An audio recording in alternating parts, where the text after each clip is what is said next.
the argument here dealing with 293509A, which I will take a closer look at.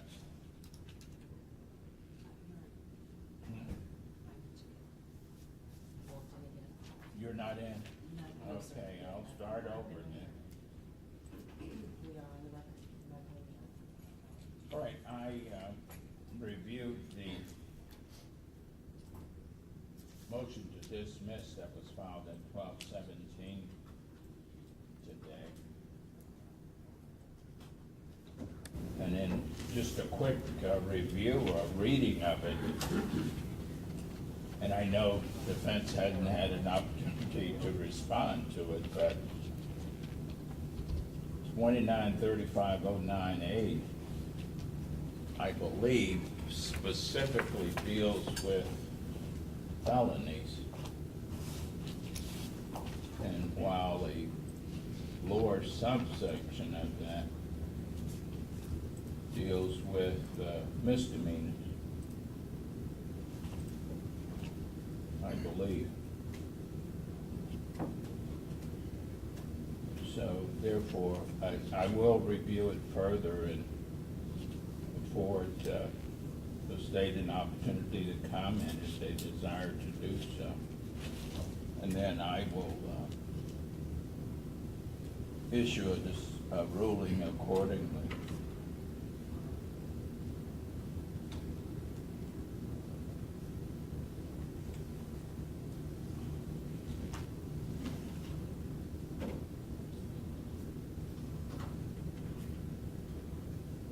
Any preliminaries before we get going here again on behalf of the state? No, Your Honor. On behalf of Mr. Amiott? Yes, Your Honor, just a very brief preliminary matter. One of our witnesses, as we discussed in chambers, had a serious fall and had surgery. They were planning to travel here for testimony, but now cannot. And so we would move the court to admit the testimony of Jamie Roth via Zoom. And we can provide that documentation. To do what? To move to have him testify via Zoom. or No problem. Video Zoom. No problem. Thank you, Judge. Not a problem. I'm assuming there are no objections to that. No objection. Okay. And it's permissible, so we'll do that. Oh, one other just small matter, Judge. The intern certificate that Mr. Gilmer is practicing with allows him to participate. He was going to handle witnesses. Did the court object to that? Not happening.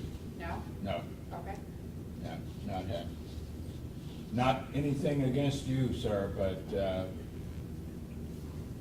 counsel is the attorney here and representing, and is not demeaning you, because when I was in law school, I operated in muni court unsupervised sometimes with the certificate, so I understand, but given the magnitude of this case, I think it's only appropriate that I not do that in this particular case.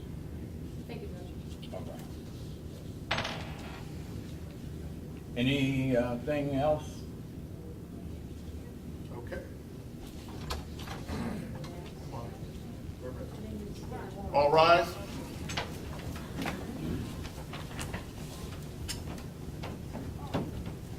You can bring, oh, well, they have to go get your witness.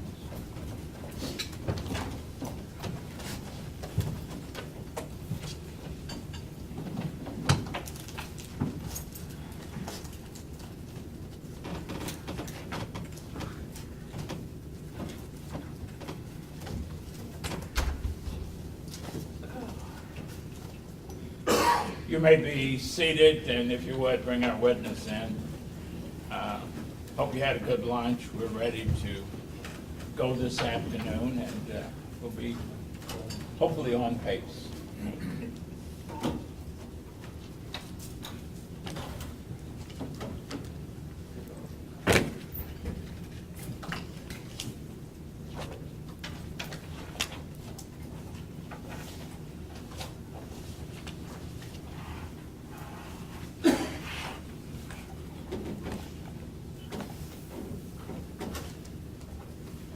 Good afternoon, Your Honor. Good afternoon, Good afternoon, officer. Jerry. Go ahead and state your name, and you're under oath. Just state your name for the Yes, sir. record. My name is Patrolman Matthew Gilmer. You may inquire. Thank you. Officer Gilmer, I think you indicated that you went to the academy in, was it 2008? Correct, sir. 2008. Did you learn use of force techniques and rules, regulations in the academy? We did. Is there something that's called the use of force continuum? There is. Are you familiar with it? Yes. Are you familiar with it in connection with the training you received Correct. in the academy? Yes. Did you receive any subsequent training after the academy on use of force techniques? In the city of Euclid, yearly, we would have defensive tactics taught by an instructor. So, is that you said that's a yearly thing? As far as I'm aware, yes, it's a yearly thing. Is it required training? Is it required? Is it required by your department? I don't know that. Have you attended it consistently Yes. over the several years that you were on the force? Yes. Can you describe for the jury what the use of force continuum is, just in general terms? The use of force continuum, if you were to imagine two sets of square blocks, and it has a suspect's actions and an officer's actions. And when a suspect does something, the actions that are best practice are to the right of that. So for an example, the first action would be an officer's presence is the first part of the use of force continuum. The next step might be verbal commands, just talking to the person, hey, I need you to keep your hands visible. And then this will be in correlation to the lowest levels of force, and it would make its way all the way up to deadly force. Do you want me to go through that? No, I mean, I think you explained it. Okay. Has it changed in any significant way over the years since you were taught it at the academy in '08 and throughout your yearly training until today? Can you think of any significant ways in which it has changed? I think since, not regarding this incident, but a lot of the incidents that were on the media in 2015, 16, 17, that police send a lot more officers to crisis intervention training, more de-escalation, things like that. But the actual use of force continuum itself has not changed. Okay, so you're saying, if I understand correctly, the fundamental dynamics have not changed. Correct. And is the general standard objective reasonableness? Is that That's the- correct. Objection. Overrule. Is that your understanding of the standard?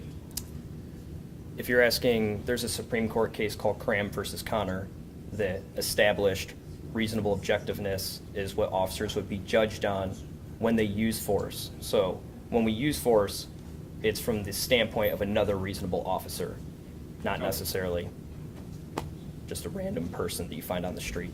And you mentioned the case of Graham versus Connor, correct? Correct. And that's a United States Supreme Court case, correct? That's correct. And you were instructed or trained or educated on that, correct? That's correct. And it's your opinion that that establishes the objective, reasonable standard for police use of force. Is that accurate? If you read the case, it's very specific, as there is no exact mechanical standard that you could hold officers accountable to, because every situation is different. Everything from officer subject factors such as a small person trained in martial arts to a person who is armed could vary wildly between how you use force. But again, it's reasonable objectiveness is by another police officer. Right, okay.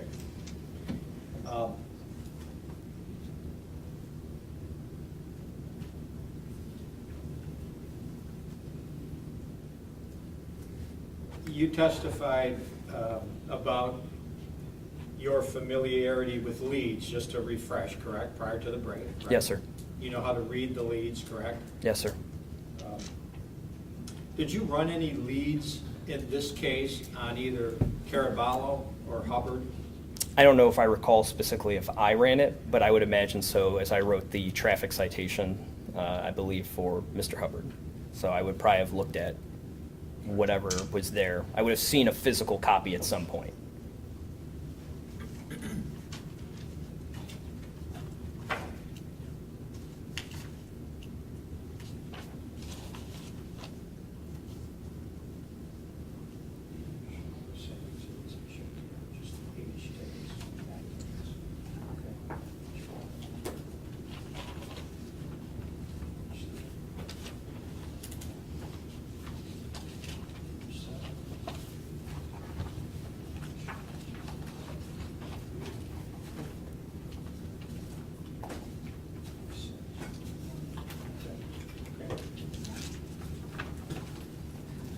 Sir, I'm handing you a document marked Plaintiff's Exhibit H, and I just want to direct your attention to H3, H4, and H7. Can you go through those one by one? H3, H4, and H7.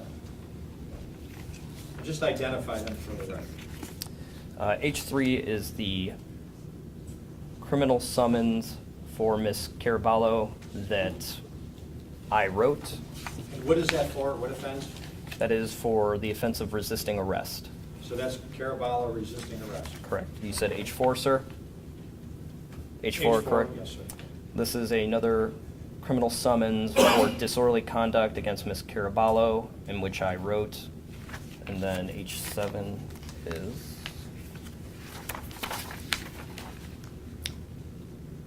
H7 is a digital traffic citation written to Ms. Caraballo for allowing a suspended operator to operate her motor vehicle and having an open container of alcohol in the motor vehicle. And this was also written by myself. Okay. And then I'm going to ask you the same question with reference to an exhibit that I'm going to show you, and I'm going to ask you to identify I3 and I6. Plaintiff's I3 and plaintiff's I6, please. I3 is a criminal summons written to Richard Hubbard III for resisting arrest, and this was penned by myself. And then you want I3 and which number, sir? I7? I6. 6.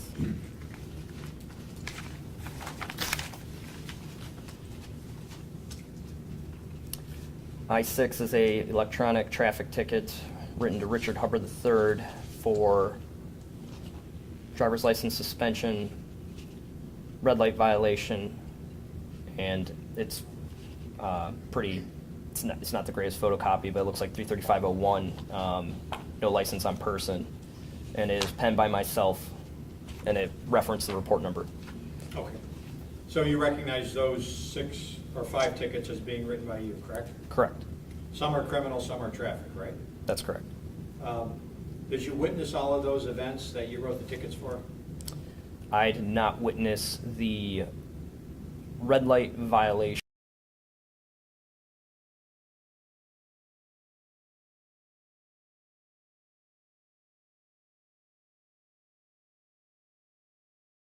Arrest, correct? Correct. You witnessed Caraballo committing a disorderly conduct, right? Correct. Okay.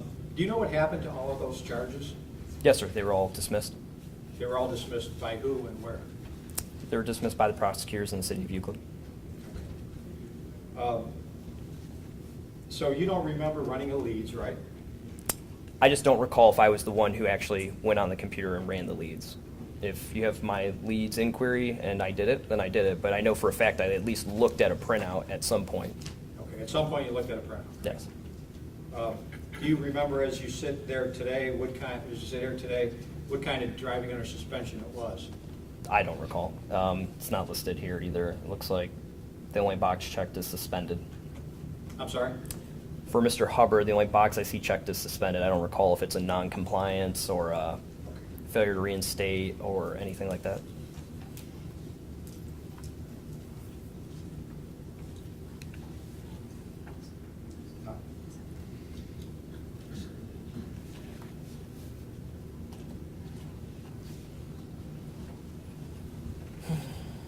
So I'm going to show you a document marked Plaintiff's Exhibit U. Can you take a look at that page through it, just tell me if you recognize it. Tell us what it is. This is a Leeds inquiry printed on July 21st, 2022, and it is from Mr. Hubbard. Okay. And does, as we discussed before, that has his entire history, correct? As we discussed before, it does have history on it. I can't verify whether it's the entire. That would be dependent on the BMV and the agency submitting Okay. correct records. Could you go to the suspension section, please? Go ahead, sir. So,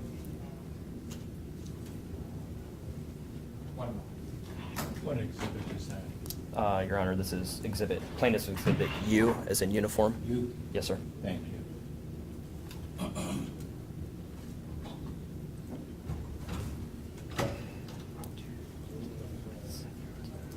May we approach?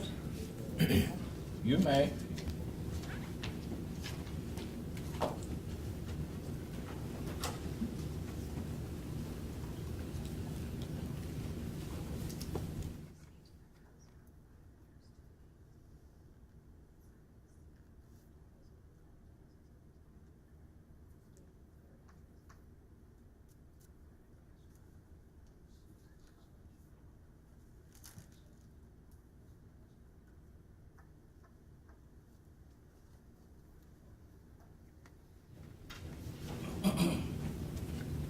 So, Officer Gilmer, from that exhibit, could you see what kind of suspension that Richard Hubbard was under in 2017? The only thing that it looks like there is a security suspension from BMV case AC 1607503C. Status is closed as of now. And it's showing a suspension from 10/28/2016 to 7/1/2018, Class F. And it's from an accident that occurred in 2016. Okay. So, you said the suspension is from 10/28/16, right? That's what it says here. To 7/1/18, correct? Correct. That covers the period of time 8/12/17, correct? Yes. Okay. And you said it was from BMV case number what? Read that slowly, please, and speak out loud. AC 1607503, C as in Charlie. There's additional non-compliance suspension that goes with this particular case, listed just below it, and that's from 10/28/2016 to 10/28/2018. Class B type administrative, and it says again it's for that same accident. So there's both a security suspension and a non-compliance suspension. So both of those suspensions, according to your reading of that, is from the same accident, right?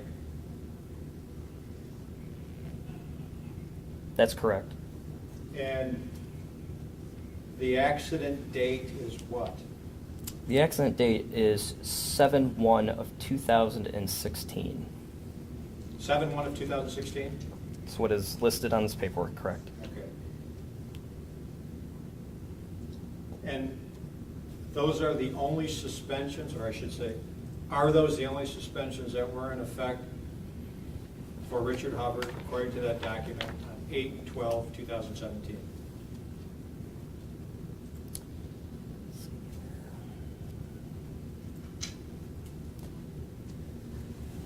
He has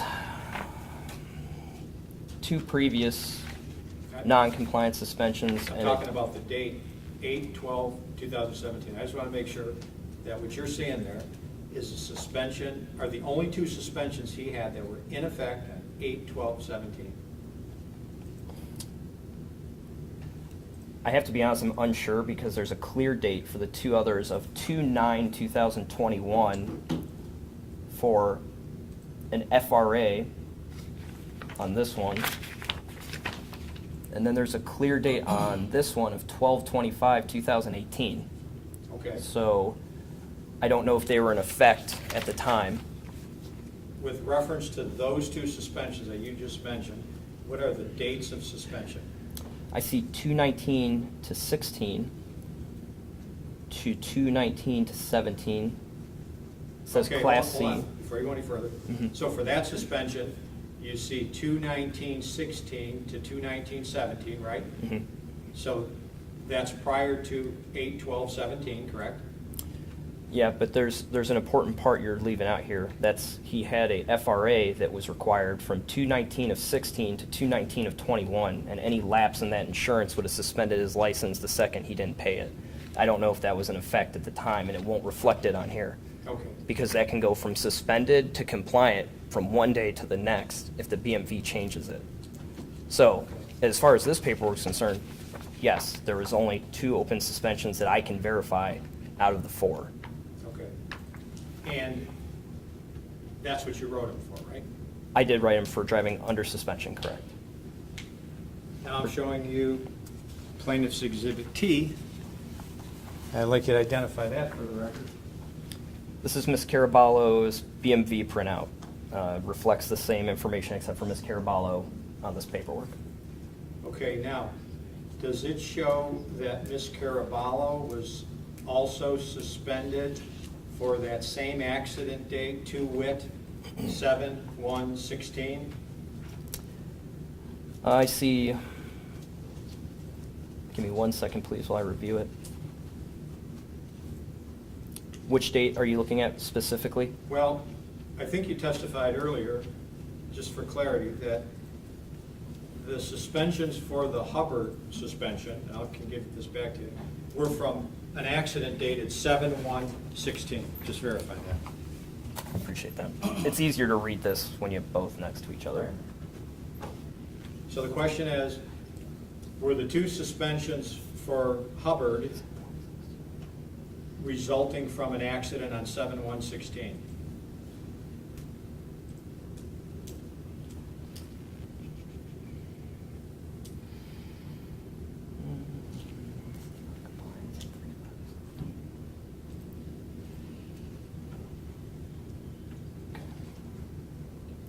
I do see on Ms. Caraballo's record No, here, I'm going to ask you about Hubbard first. I just want to verify. 7/1/16 is the accident date for him. Okay, so 7/1/16 is the accident date for the 2 Hubbard suspensions, correct?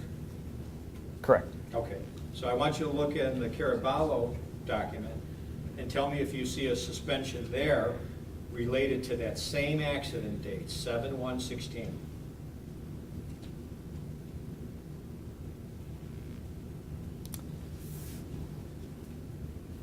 I do see accident date of 7/1/16. The BMV cases are different, though. What's the BMV case on the Caraballo accident date of 7/1/16? AC 160-075-03B. 03 what? B as in boy. B. So the only difference in the BMV case numbers is the numerals are the same, but Caraballo has a B suffix and Hubbard has a C suffix, right? That's correct. Okay. And they have the exact same accident date, right? They do. Okay. And when does it indicate that Ms. Caraballo cleaned up or cleared up? It says clear date. When did she clear that suspension? This is showing a clear date of 7/21/2017. 7/21 what? 2017. Okay. 7/21/2017, she cleared it, right? Correct. Okay. Can you see anywhere on that document for Caraballo where she had driving privileges?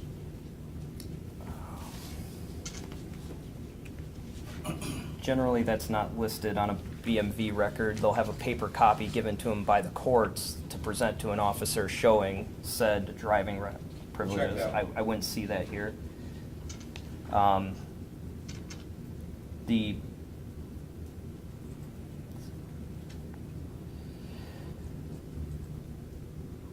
going back to what I originally told you, though, she was under FRA suspension from 10/28/2016 to 10/28/2019, which again, if she misses a SR-22 bond payment on her insurance, she would be instantly suspended again.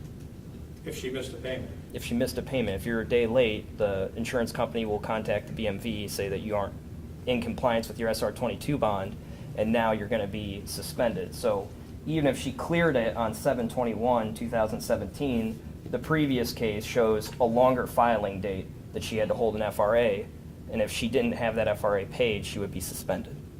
But do you have any evidence that she didn't have the FRA paid at any time? All I can go is based off of the print at the time, and that would be why she would be cited for allowing another suspended driver. I mean, whether she had a valid license or not, she allowed a suspended driver to operate her motor vehicle, but I can't verify whether she was suspended at the time. Okay. Do you see anywhere on that document for Caraballo where it indicates she had privileges, driving privileges? I'll look again.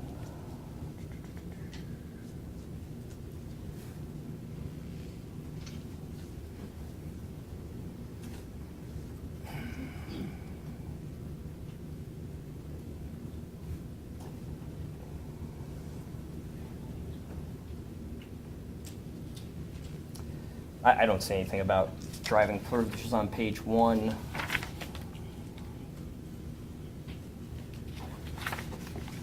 Keep going through it. Let's see here.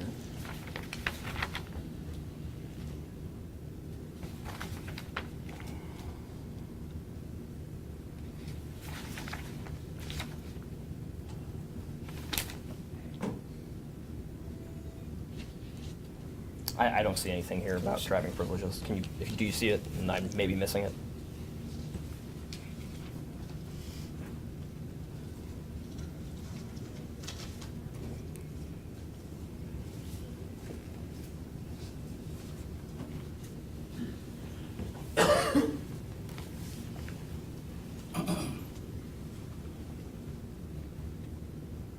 So I've been presented with, there was a fee payment plan established on 5/12/2017 from the Cleveland courts. And it Sorry, said what was the date? 5/12/2017. 5/12/17, a payment plan? Correct. And it Okay. says from 5/12/2017, this is for the payment plan as far as I'm aware, I don't see any docket again, to 5/12/2018. And it does say driving privileges from 5/12/17 to 12/8/17 5/12/17 to what? to 12/8/17. To 12/8/17, right? Correct. Okay.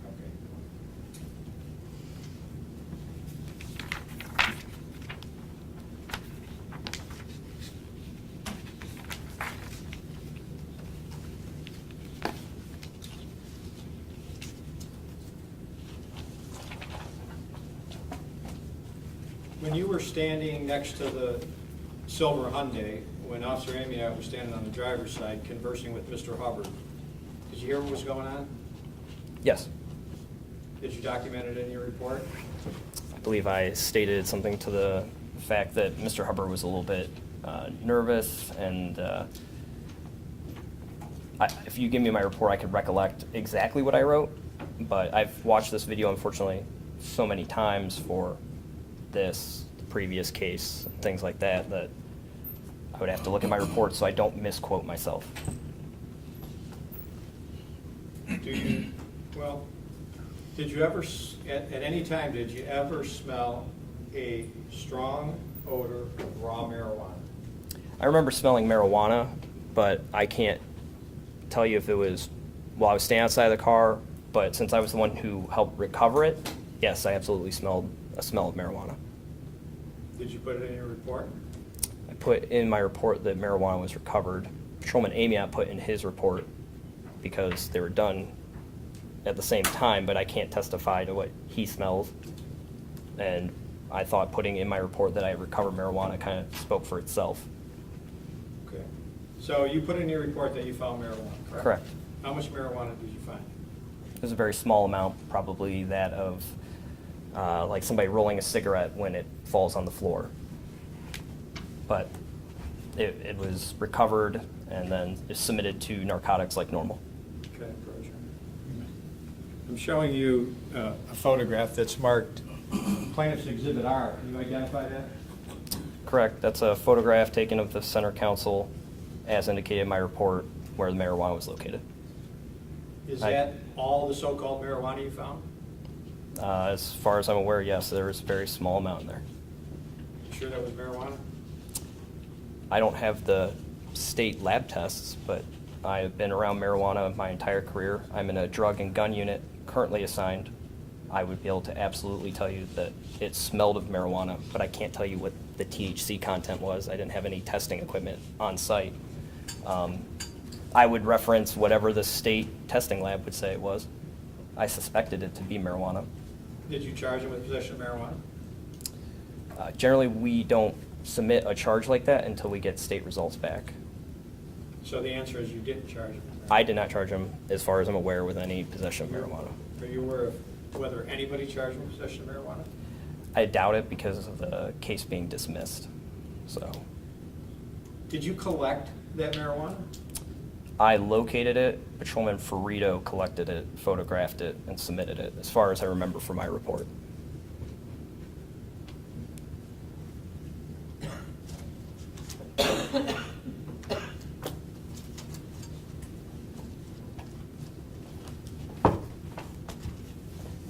Your Honor, could I have one moment? please? You may. Find it. You may. Unmarked copy.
Mr. Gilmer, I'm handing you a document, 3 pages. It's marked Plaintiff's Exhibit V, like Victor. Can you take a little bit of time, at least long enough, to look at that, be satisfied that you understand what it is and it's your writing and that? This is the arrest report that I did write So from the what date of report? this incident. The arrest report that I wrote from the date of this incident.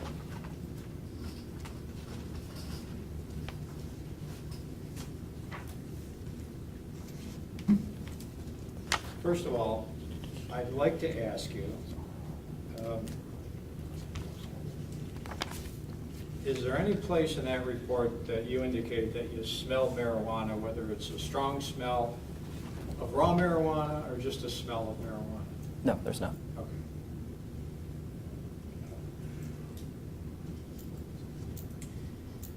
Is there anywhere in there where it indicates who submitted that marijuana as evidence?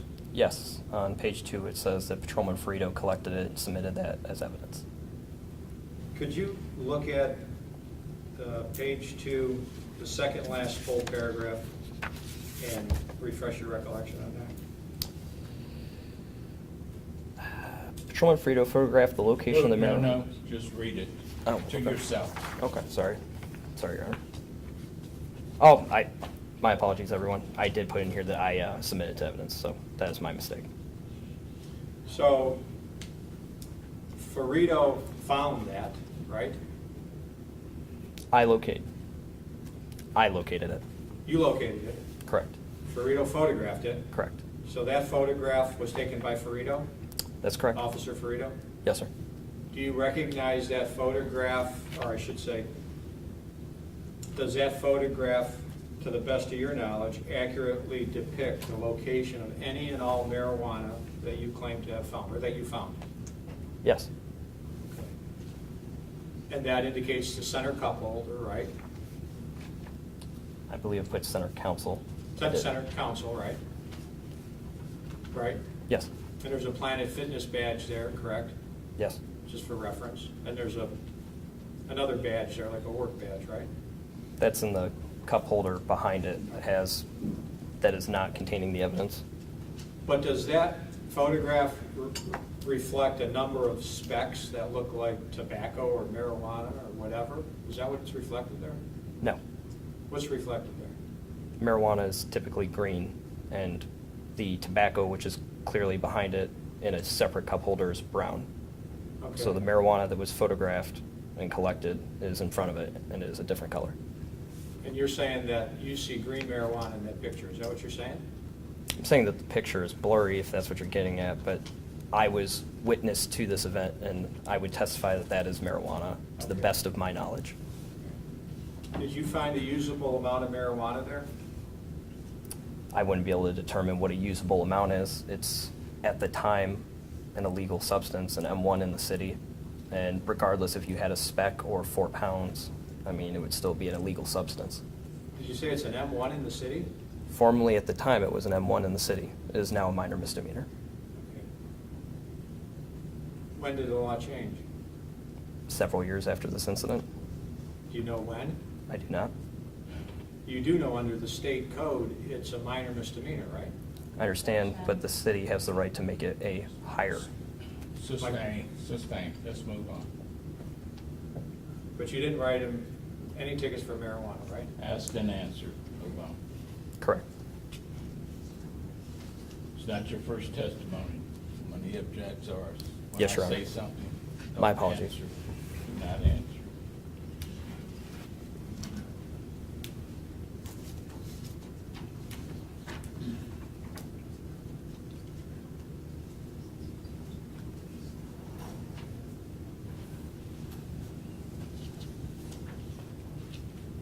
By the way, was there any evidence whatsoever that either of these two individuals were smoking marijuana? Did you smell any of that? I think, can you clarify your question as to evidence that they were smoking it? What are you asking for? Well, as a law enforcement officer, you know what evidence is, right? I do, sir. Did you gather or come to learn of any evidence that would lead you to believe that either of those two were smoking marijuana on August 12, 2017 at 10 o'clock in the morning? I am not trained in the detection of somebody under the Officer, influence. did you see any smoke or smell any smoke? No, Your Honor. Next question. Showing you a couple of photographs here marked Plaintiff's Exhibit O, P, and Q. Can you identify those, please? Plaintiff's Exhibit Q is the open bottle of Hennessy recovered from the vehicle. Plaintiff's Exhibit O is a picture of the license plate located on the back of the silver Hyundai. And Plaintiff's Exhibit P as in Paul is just a wide shot of the rear of the vehicle with the dollar bank in the background. And is that the vehicle you searched? That's correct. Is that a silver Hyundai? It is. What's the license plate number? GNX 2022. Is that the same one that's written on the board there that Officer Ferrito indicated it looks fun? It's the same vehicle that we stopped. Same vehicle? And when you found that Hennessy bottle, where was it? It was in the passenger side of the vehicle, front, inside of a canvas reusable grocery bag. There was a screw top on it? The bottle had its plug in, but the seal had been broken, indicating it was open.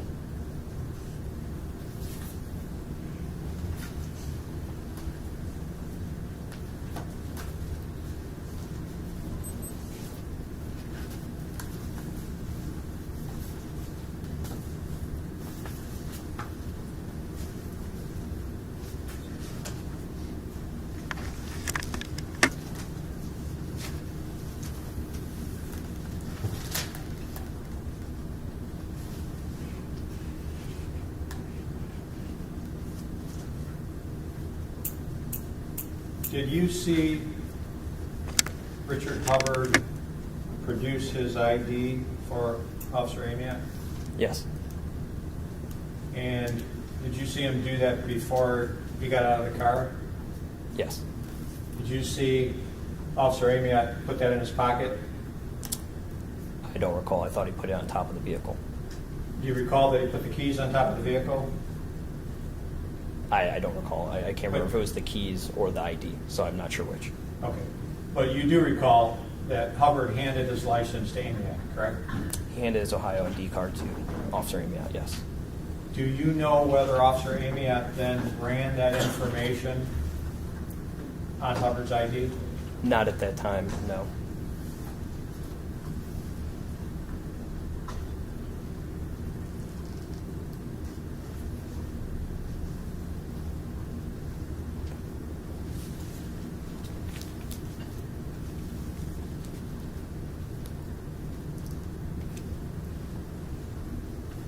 Did you see Officer Ferrito take the picture of the marijuana? Yes.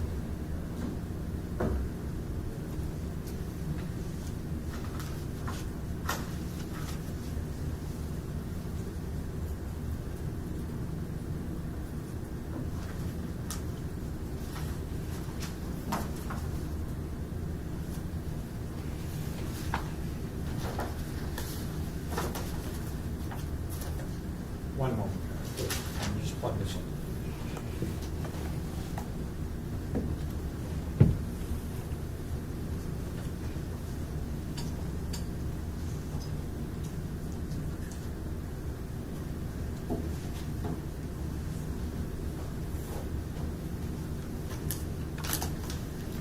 We approached briefly while it's turning on. Yes.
Okay, for the record, I'm going to play Plaintiff's Exhibit E.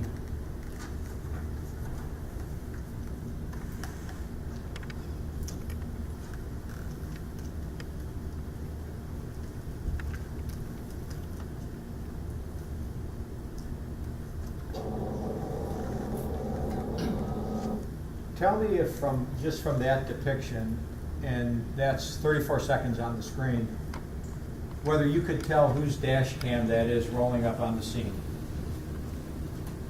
Well, I would assume Officer Frito's, but I saw the file type when you clicked on it. I wouldn't know until the officer got out. Okay, so you think that's Officer Frito, right?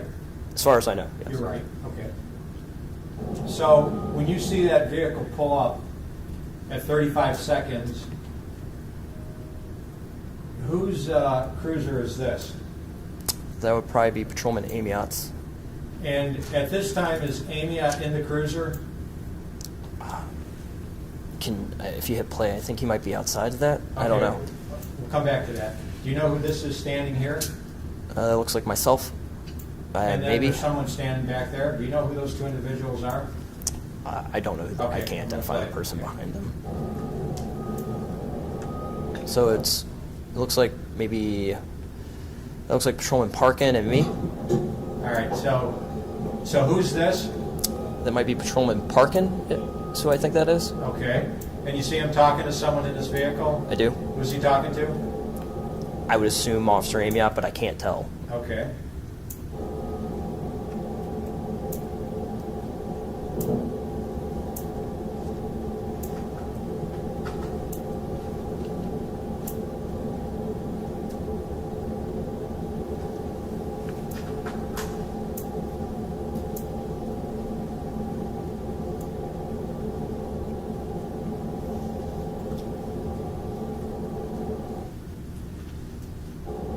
So who's that?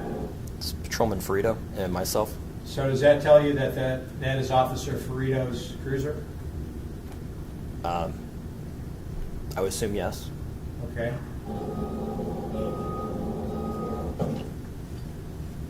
Just for the record, this is Exhibit D, if I didn't already say that. You said E. I did say E. Yes. I'm just going to back up for 1 second because I'm pretty sure I made a mistake here. And that is E, okay. That's E. Exhibit E. I'm going to click on that again, just for the record.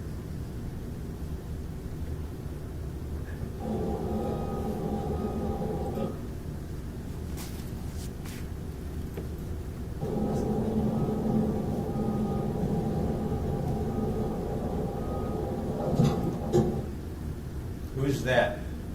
It's myself. Okay. No further questions. Thank you. You want to take your pad down? Yes. You may cross.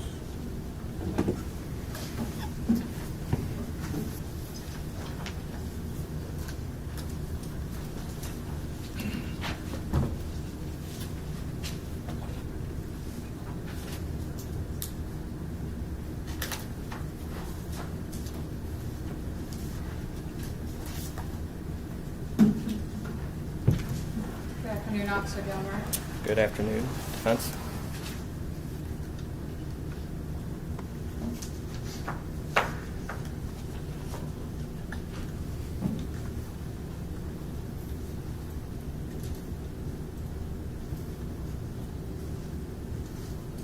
When you said you started working with Euclid in 2013 with the police department? Correct.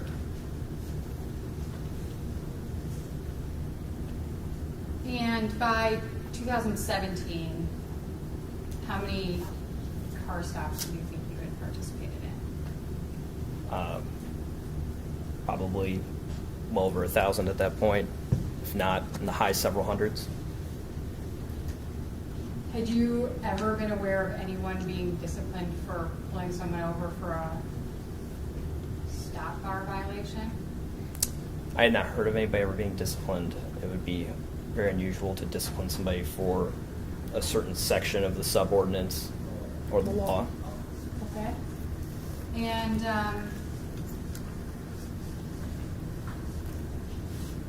the prosecutor had you walk through those leads reports, right? Correct. And from my perspective, it looked like, and having read the report, are they pretty cumbersome to read? There is a lot of information there, yes, correct, they are cumbersome. And is the information presented in a way that's easy to decipher? If you're asking, even up here, I had to sit there and compare the two side by side, go back and forth, so no, it's not. In fact, everything's like all caps, not formatted, just It's, information is that's correct, it's all whatever. together, sort of. Sorry, that's correct, it's whatever employee was working at the BMV at that time, how they coded it into the system. And so in a quiet courtroom with time to deliberate, those were difficult to look at, were they not? Yes, I'm going to say difficult to look at, I mean just like difficult, time consuming to figure out exactly what it says. correct. Judge, may I have permission to publish those to the jury? Any objection? No, no objection. You may proceed.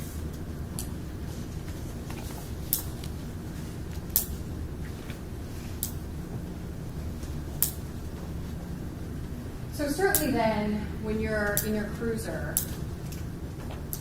is that where you pull it up? Yes, you pulled up on the MDT. Can you just describe to me my understanding? There's a computer here. How does that work? There's a monitor to the right of the officer and a program that we utilize to put the license plate in, and then when that license plate returns what we call an inquiry, it will populate the screen on whatever color background you've opted to have, and it's just lines of writing in a row. And I would assume it's even more difficult to read when you're driving, right? You've got your radio, you're responding to calls, It is. looking at what's going on around you. It is also when you're stopping a vehicle, you have the concern of what the vehicle in front of you is doing because traffic stops are dangerous. Why are traffic stops dangerous?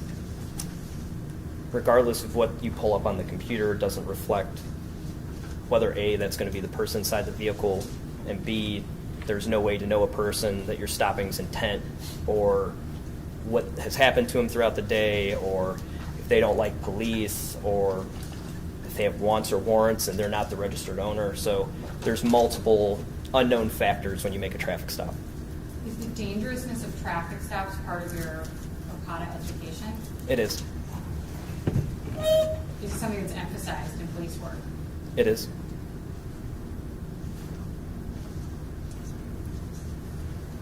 Are a lot of the policies and practices in police work designed to minimize the risks of traffic stops? That's correct. Are you trained to approach every traffic stop as if there's some risk associated with it? Yes. So getting back to the leads and just the difficulty of reading those reports,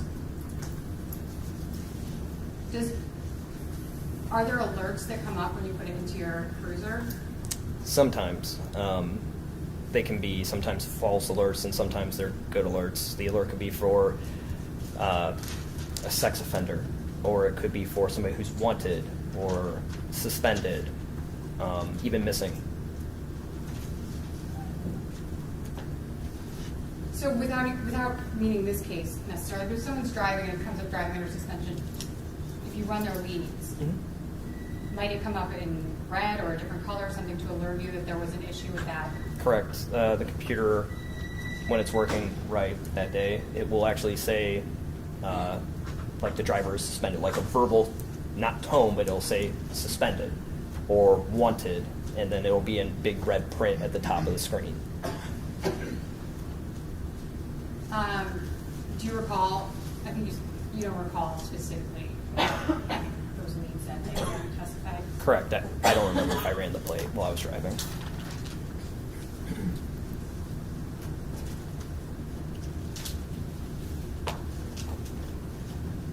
Now, it's possible that those leads would look different 5 years ago than they look right now. Correct. If a motorist at that moment was under suspension, again, I use the SR-22 bond as an example, it will show suspended, and then they could pay it, and the next day it would show valid. So the leads the leads that are going around right now are not indicative of what they looked like on that day. But nevertheless, you believed at the time that you participated in the stop that the owner of the vehicle had a suspended license. Correct. Now,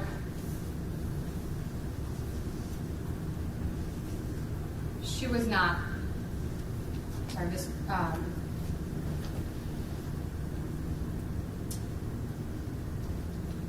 just having brain freeze on the name, Miss Carbello? Yes. Ms. Yolamar Carbello? She was not cited for driving under suspension, correct? She was not. And she wasn't driving, correct? That's correct.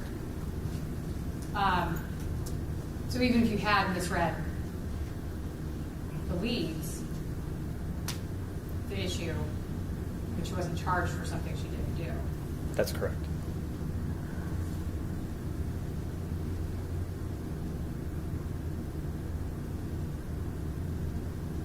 Can you tell me what, when, I guess I'm just going to ask kind of an open-ended question here.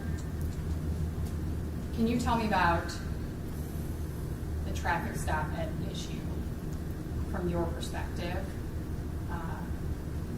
Approaching the car, sort of, well, let me back up. What are some of the things you're trained to consider when approaching a car in a traffic stop? Some things that you might consider is nature of the offense, how long it takes the motorist to stop. Motorists who are hiding contraband may take longer to stop than a motorist who is minding their own business. The jerkiness of the vehicle when it stops, which could indicate use of drugs or alcohol, or they may be moving something around in the car. We take into account whether the windows are tinted, whether we can see the individuals inside, if they're making any movement towards the floorboards, doors, or things like that.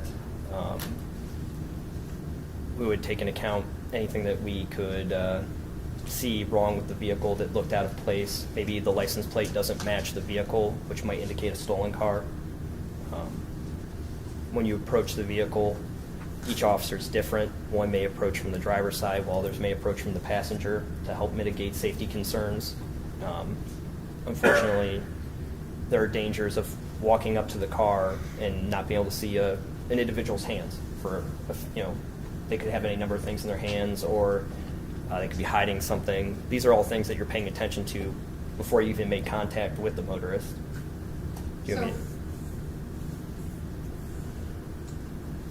You have a heightened, would it be fair to say you have like a heightened concern when you approach every car? Yes. And you're looking for evidence to confirm or assuage those concerns? Correct. Thank you for that explanation. Now, in light of that, can you tell me, sort of an open-ended question, about how you approach that traffic stop and what your perceptions were? When we initially approached the stop, Officer Amiott's speaking with Mr. Hubbard. As I walk up, it's my job to pay attention more to the passenger than the driver because there are two officers on scene. I did notice that Mr. Hubbard, while he was talking, as I looked into the vehicle, when people are nervous, we tend to breathe a little quicker. And I made a note in my report, the rapid rise and fall of his chest, just indicating a nervousness at that time. As the conversation continued, one of the indicators that I saw that I thought was strange, which I see in criminal interdiction, is he started handing valuables over to the passenger. In the case, I make a comment on video that there's a large amount of money being passed from Mr. Hubbard to Ms. Carvalho. For me, going based upon my training experience, especially with the individuals I deal with in the last year in my assignment, people who have narcotics and things like that may pass off things to a person who's not going to be arrested. This could be used for bail or just so that those items aren't seized in response to anything else that might be found inside the vehicle.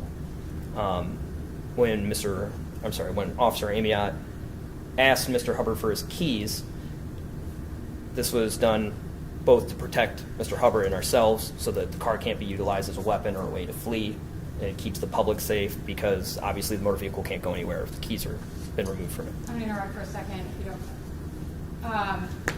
How often were you doing traffic stops with Officer Amiott? I think this particular day, Officer Amiott was working a different shift, so we didn't work together very often. Okay. So then, I'm not gonna ask about your knowledge about his practice, but what's your practice with regard to taking keys? I personally take the keys quite a bit. I have unfortunately had somebody intentionally hit me with their car because they would not give me their keys, and that was kind of a life-changing experience for that. So I generally take the keys if I have any indicators that something else may be going on in the vehicle. Or I'll tell the motorist to turn their car off in the economy and stuff. Hey, save gas, why don't you turn your car off? Or sometimes we'll even take a look at the keys because of stolen vehicles in the area, see if it's a key that's been filed down in such a way to operate certain vehicles.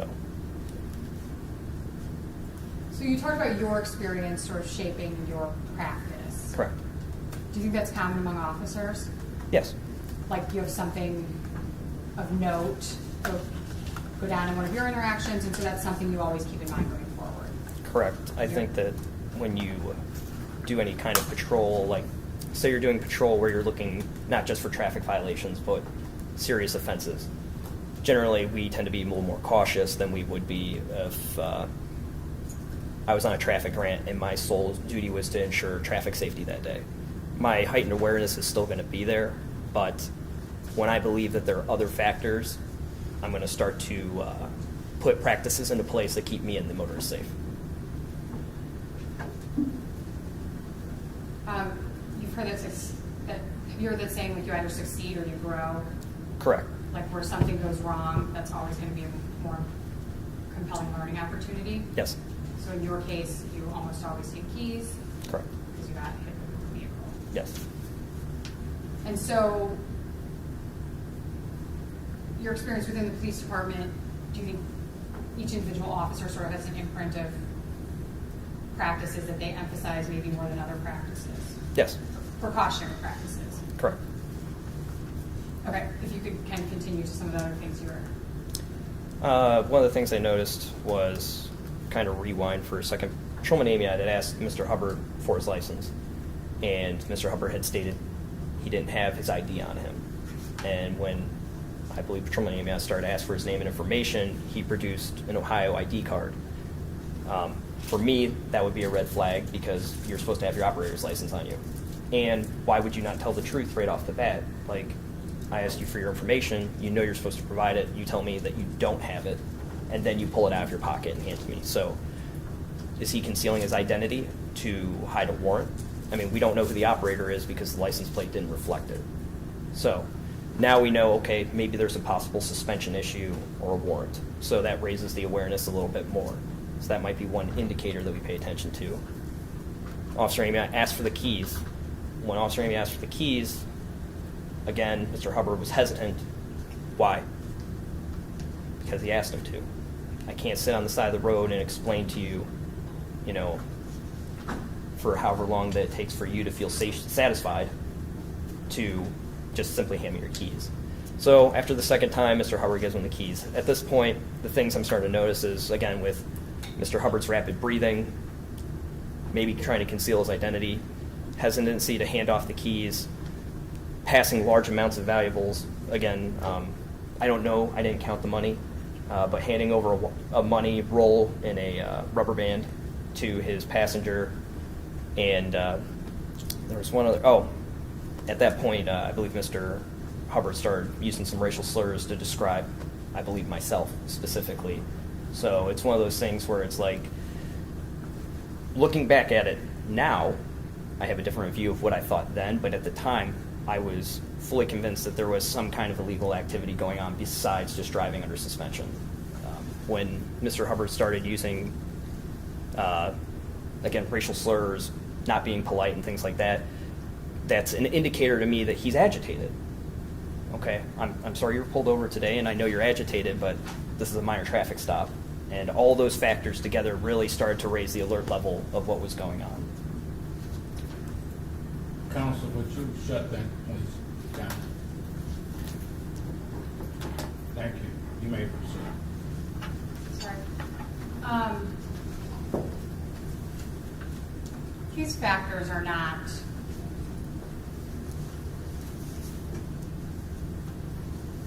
set in stone, right? So it's possible you could see all those and it's nothing. Correct. And it's possible you could see those things and they amount to something very serious. That's also correct.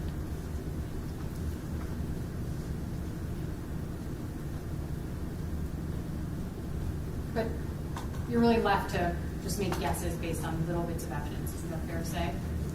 We definitely have to use a lot of caution based upon those small indicators, but through my training experience at several classes, you can't overlook small indicators. They, unfortunately, it could lead to the end of your life with a person producing a weapon. You don't know. And there's no way to know until you get out that person, talk to them. If you have enough factors to maybe do a Terry frisk to check for weapons, to make sure you're not going to get hurt, but you wouldn't know those things until you got a person out of the car to conduct whatever business you need to do.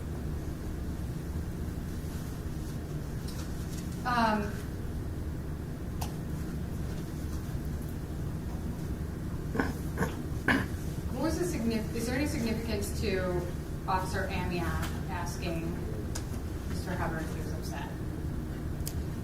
It's just one of those You know things. from your training experience. I like to do that because I'm recognizing the person, giving them an opportunity to vent why he or she may be upset. Maybe something has just occurred, like the loss of a child or anything like that, right? That might give us more of an indication that I'm upset not based upon your actions, but it just gives them a way to vent their frustration and kind of give them a justification why they're upset.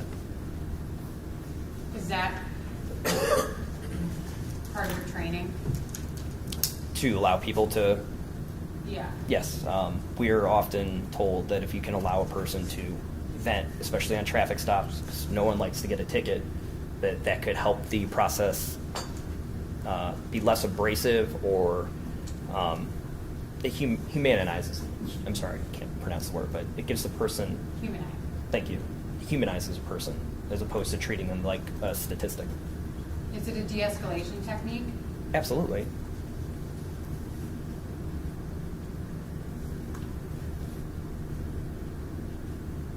Okay, if you could continue sort of on the narrative of what happens from there.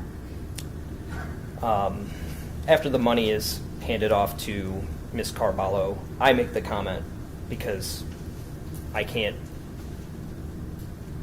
we're not telepathic. I have to make the comment, hey, that's a lot of money, just indicating that there's something else going on. If there was something going on in a serious case, you don't want to tell your partner from across the car, hey, there's a firearm in the center console that I can see clearly, right? Like that could really bring the situation out of control. So we try and kind of be more subtle about things. And so I explained that, and I remember Officer Amiott saying, yeah, I see it. So I clearly knew that Patrolman Amiott knew that he was seeing the same things that I was potentially seeing, that there was an escalation of our concern that this is not just a regular traffic stop. Okay, and what happens next? Pardon me. Officer Amiott asked Mr. Hubbard to step out of the vehicle. When he initially goes to open the car door is locked. So the car door gets unlocked. Mr. Hubbard starts to step out of the vehicle, and I hear Patrolman Amiott tell him to face away. Understand that, again, my responsibility is to the passenger. I don't know this person. I don't know if there is illegal activity, if she is involved. So generally I'm keeping my eyes on this, but listening. I hear Patrolman Amiott tell him to face away again. That, again, my concern has now gone up. Why has it taken it 2 commands for you to step out of the vehicle and turn around? And after that, I looked over to see Patrolman Amiott using balance displacement to try and secure Mr. Hubbard, and that is when the situation escalated.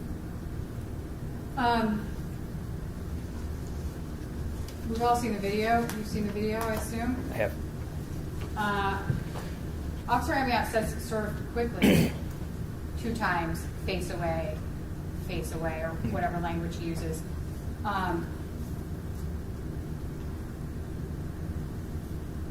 would it normally take someone longer than that to comply with that request?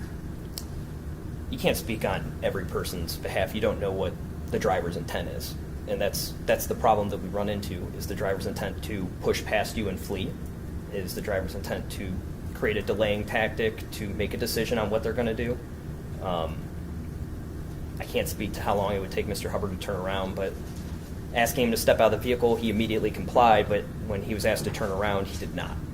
So he understood the first order with no issue, but when asked to turn around, he made the conscious decision not to turn around. What did you notify over the radio? I stated, radio, we have one resisting.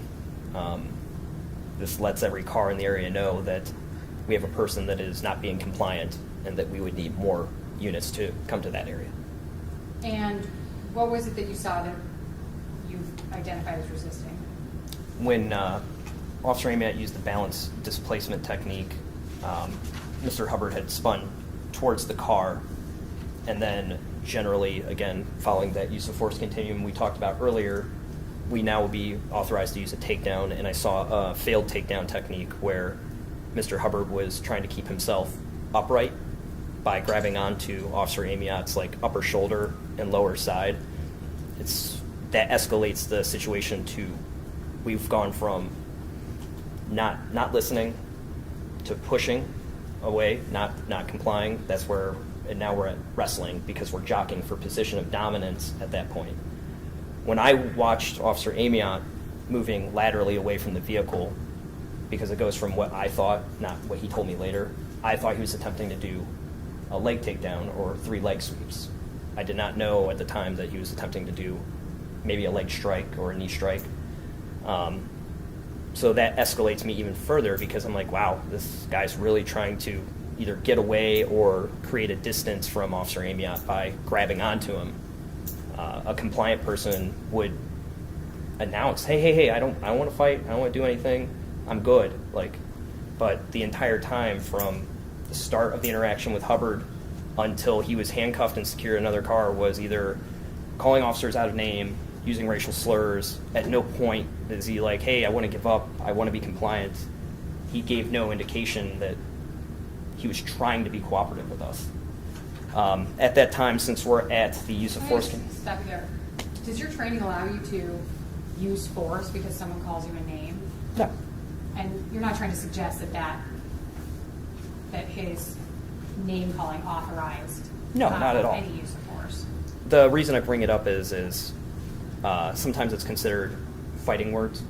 Generally, when we're polite to people, we don't call them out a name or call them a racial slur or anything like that.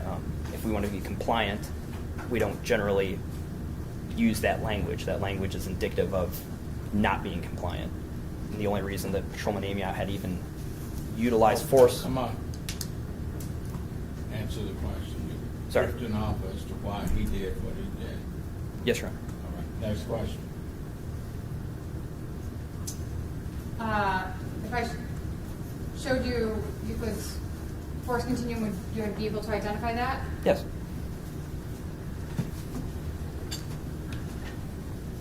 We just made a bigger printout of one, if I may.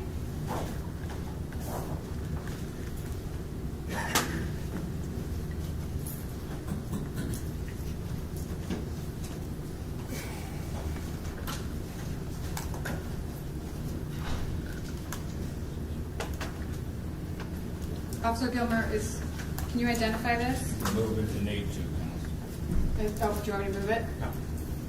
It's the biggest I could print it, and it's...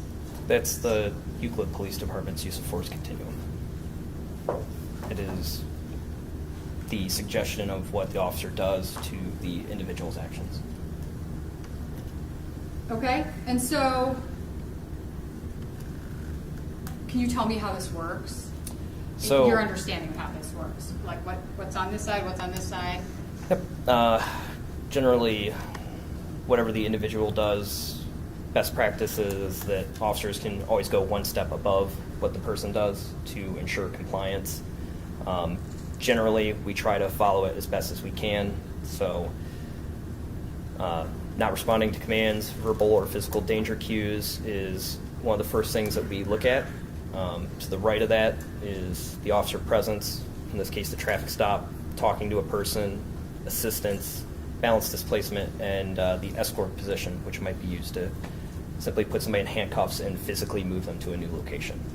The next is pulling away from the officer, refusing to move, or dead weight. This would authorize an officer to strike muscle groups, utilize different takedowns, joint manipulations such as wrist locks, or pressure points such as stuff up under the nose, the back of the neck, arms, to get compliance for them to stop and come down that use of force.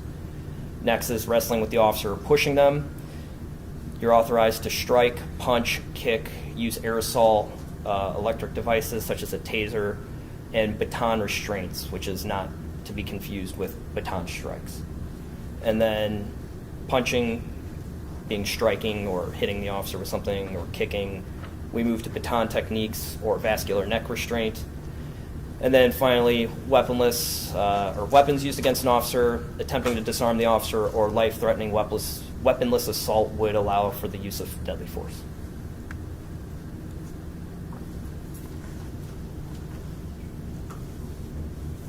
And Officer Gilmer, did you, based on your observations, did you unholster your taser? I did. And what observations do you believe led you to electrical devices would be taser? Correct. And what observations do you believe authorized you to use a taser? When Mr. Hubbard was wrestling with Officer Amiott for position of dominance, again, with my observation was a person who's compliant is not going to grab the officer up by his shoulder and neck area and then down by his waist and belt area to stabilize his upright standing position. There was only moments to make this decision, and I now see them moving laterally into flowing traffic. So I opted to use the taser. Based not on what you've seen in the video, but on your observations, where were Mr. Hubbard's hands on Officer Amiott? It would appear one is up around the back of the officer's neck, and then the other is grabbing him just into the vest above his belt. And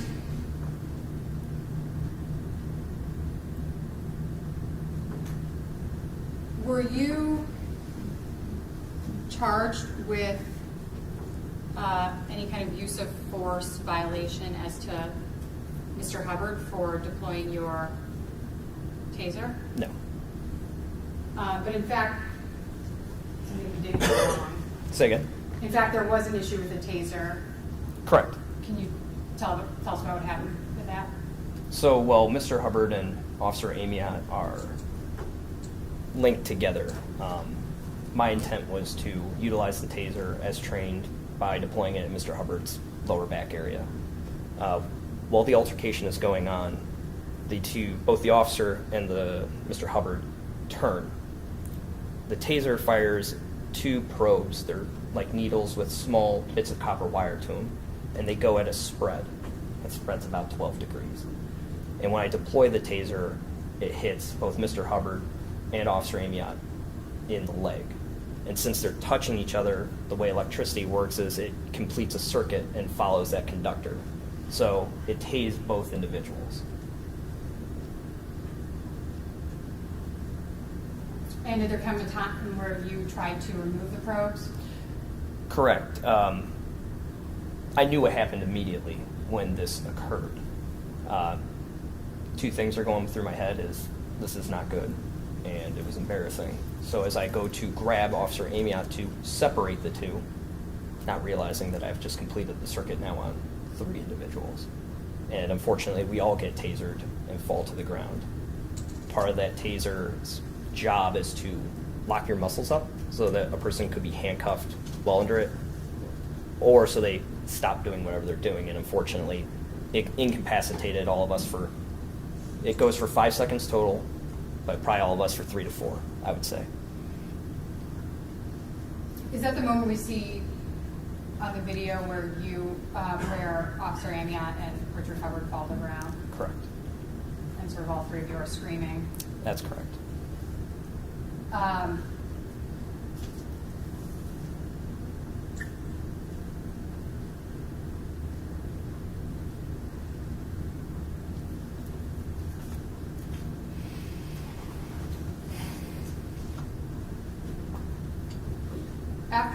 What happens after the tasing? So the taser comes out of my hand due to the electrical shock. It falls on the ground. It's going to complete its 5-second circuit as there's a countdown on the taser. For every trigger pull is one 5-second circuit. Once that 5-second circuit is completed, we're a little bit dazed as to what just happened, but both the officer, Amiott, and I are trying to effect the arrest, so we immediately go back to that objective, which is to place Mr. Hubbard into handcuffs.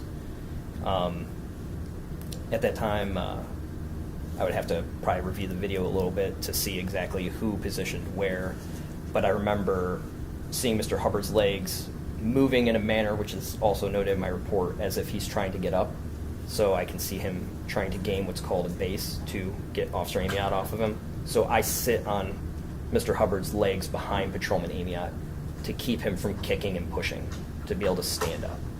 At this time, I believe I also got on the radio to ask for help, that this is obviously, we needed additional officers to subdue the individual.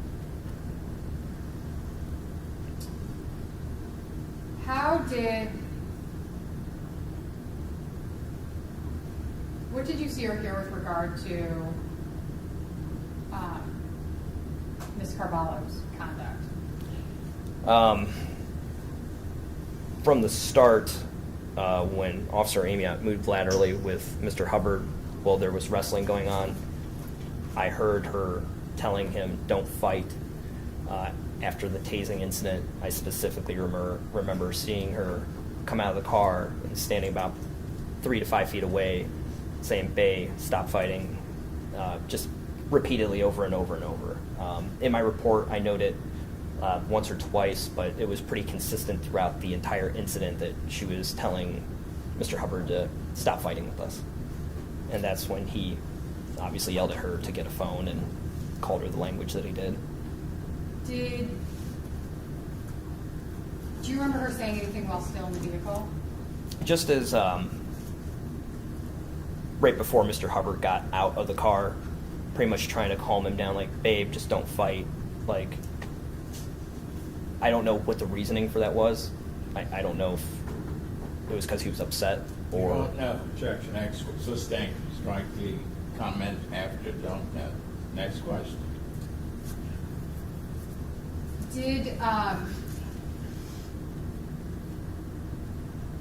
the effect of hearing her shouting directives at Hubbard to stop screaming, or stop fighting, I'm sorry, did that have the effect of affirming your belief he was resisting, or dissuading your belief that he's resisting?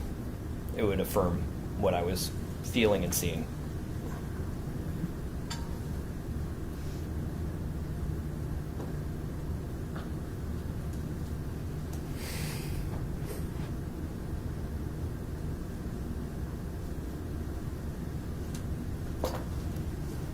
Did you at any point, do you recall time in the video where you pat Officer Amiott on the back? Yes. What's going on there? Well, I had just tased Officer Amiott and was pretty embarrassed about that. I was making sure that he was okay because I know at that point I was exhausted. Part of being tasered is you feel complete exhaustion from that incident. And when I got next to him, I just wanted to make sure that he was physically okay, that, hey, are you okay? When we get into a situation where there's a lot going on, we have a thing called auditory exclusion, which means we don't hear everything going on around us. That's why I patted him on the back to get his attention. So it's just, we're trying to get Mr. Hubbard under control, but I'm trying to let him know I'm next to him and asking him a question. That's all.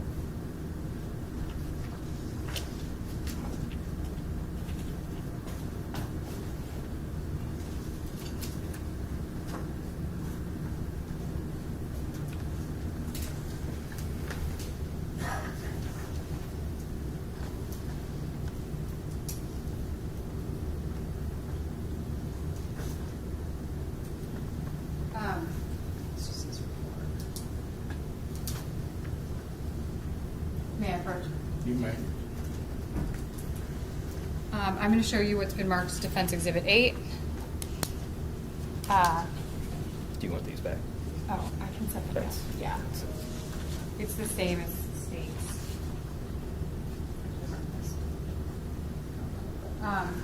Can you identify that? This is a copy of my police report. When did you write that report? Looks like only a couple hours after the incident, maybe an hour and 30 minutes later it was completed and submitted. So An hour and 30 minutes? I would see here. The incident started at 10:24 and the report was completed by 12:11.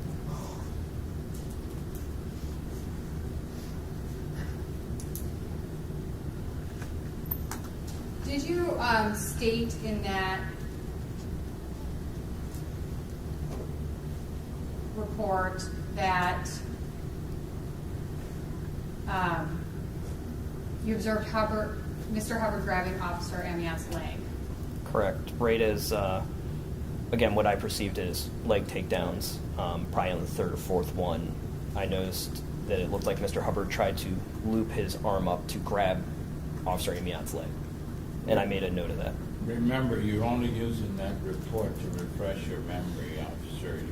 I'm not necessarily want you reading what you've written in that report. You can use it to refresh your memory. Yes, sir. You may proceed, Captain. You said you wrote that report within an hour and a half of the incident. Correct. Did you have the opportunity to watch the dash cam video before writing that report? Yes, You did? I did.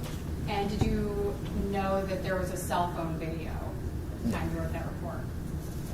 Had you viewed the cell phone video at the time you wrote the report? Did No. you need to answer verbally so the record can... Oh, I'm sorry. I wasn't speaking up, Your Honor. No, ma'am. So you were unaware of it, that, That's correct. During the time that I was writing the report, I had never seen any cell phone video. and you hadn't seen it? Correct.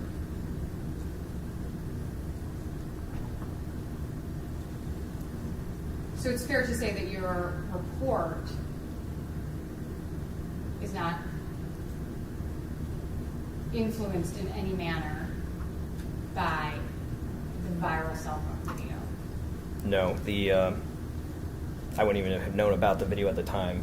We would have conducted the transport, and then I would have written the report, and there would be no time to go on the internet or see anything. It would just be write the report.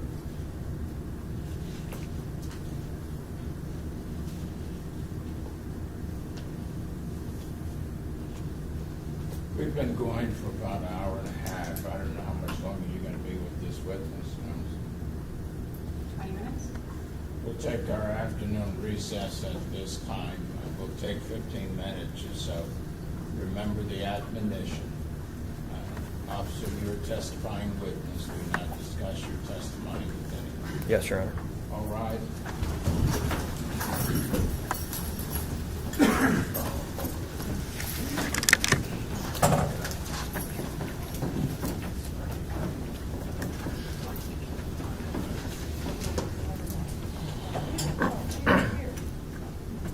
Oh, we have to just approach her on that.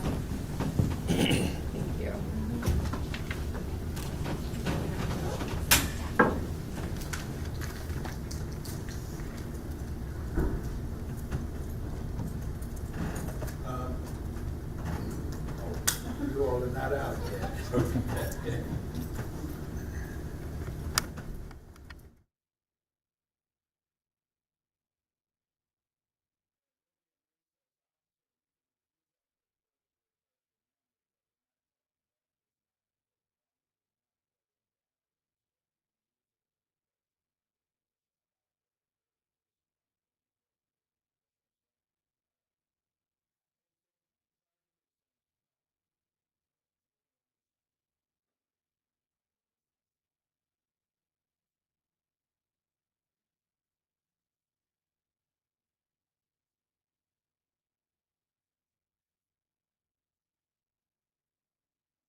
What happened to the citizens there earlier?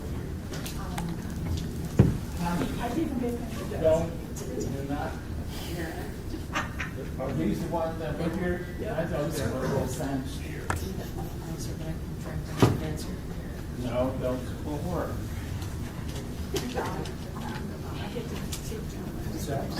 You need it for that? That's what stole scissors. It wasn't here. Oh, come on, Connie. Bring them on.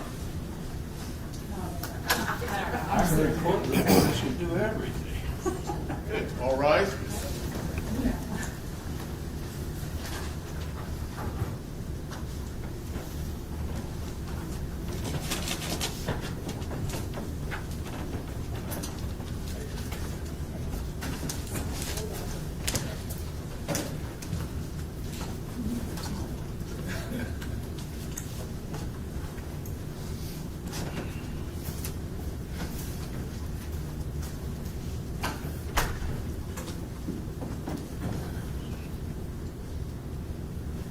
You may be seated.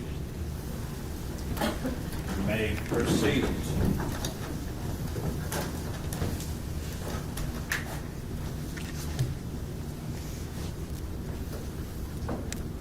Judge, if it's okay, I'm just gonna mark a reasonable size of a continuous defense exhibit 10, because I forgot to mark it. That's fine.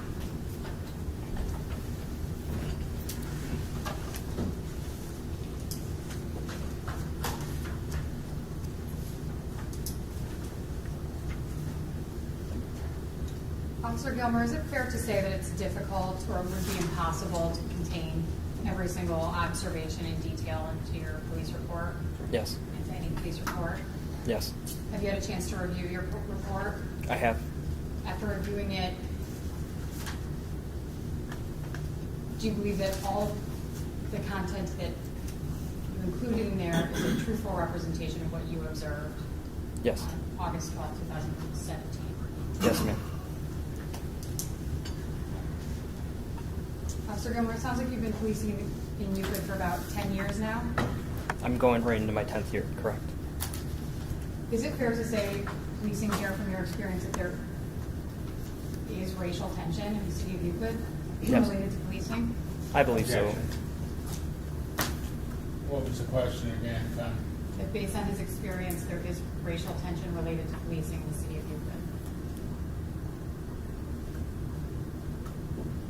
As of August, whenever this occurred, August 12th of 2017. I think yes, and prior and after. So I didn't ask about prior and after. I said Sorry, Your Honor. August But 12th, yes. 2017. I do. You may proceed. Has Euclid Police Department taken steps to try and address some of those issues? Yes. What are they? Objection. Sustained. Is that is addressing that issue a priority within your department? Yes. I don't think that's an area we need to, or should inquire into at this point. Sustained.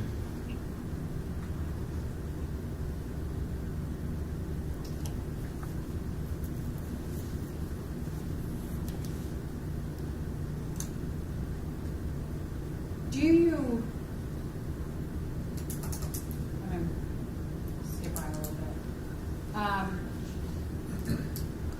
Were you aware that the marijuana you submitted was tested? No. I learned after the fact, but that was only after I had inquired about it. I did Okay. not know the result. You've never reviewed the results? I've never even seen the results. Does it sometimes feel like as a police officer, you're subject to sort of no-win style of scrutiny? Yeah. Objection. A no-win style of scrutiny? I'm going to elaborate. What's your next question, Counsel? For example, does it seem like you're criticized if you issue a citation for a minor infraction? Yes. And on the other hand, does it seem like you're criticized when you don't issue Objection. a citation for a minor infraction? Well, I think you went into issuing citations a bit, so I think it's appropriate to inquire. You may proceed. Yes. So for example, you're criticized for citing someone for open container Yes. and also criticized for not citing them for a negligible amount of marijuana. That's correct.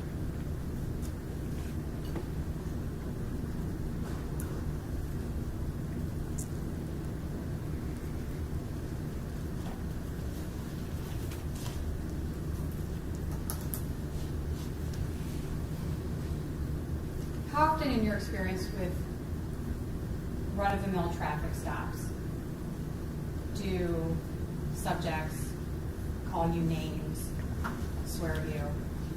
Objection.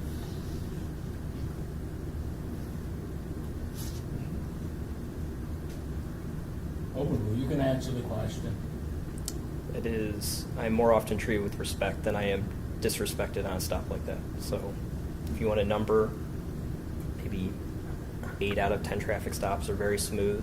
People are polite and cooperative, and then 2 of 10 they're argumentative. And of your stops that require some kind of force, even just the force to effectuate a standard arrest,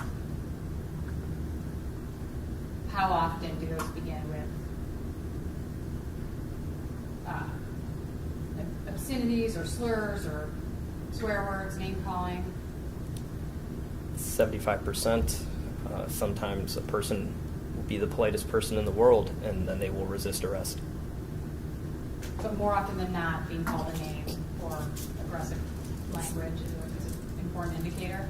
It's definitely we call it a pre-attack indicator. Somebody is upset or they use quote-unquote fighting words. Do you have to tell, based on your training experience, do you have to tell people you are under arrest when you arrest them? Once the arrest is effected and they're safely in custody, you would advise them that they're under arrest. You don't have to say that you're under arrest and then try and put hands on a person. What do you mean safely? I know those are familiar police terms, but safely in custody, arrest effected. Okay. What does that look like? Somebody's in handcuffs that are fitted correctly to them. They've been moved away from a scene in which could become volatile with a crowd, or say there's a large bar fight. You wouldn't want to try and review charges with them while there's still tons of people right there on scene. You might move them away from the scene. So specifically a reasonable amount of time afterwards. So how often in your practice do you tell someone before you cuff them that they're under arrest? It would depend on multiple factors, but maybe very, The very, question is how often? not very often. Generally, you're going to place the handcuffs on them and advise them of what they're being arrested for. Why?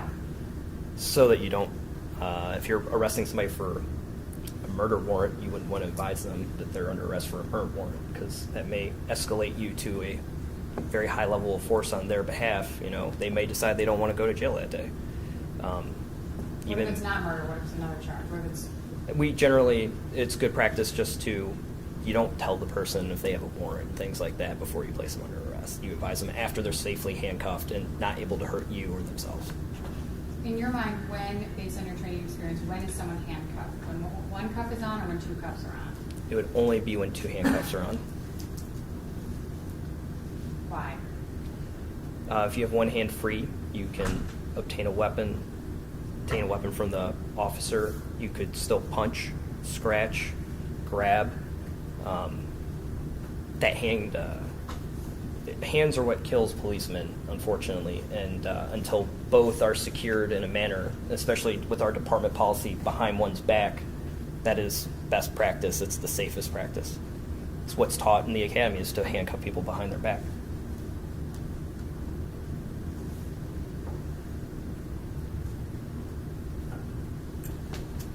One moment, Judge.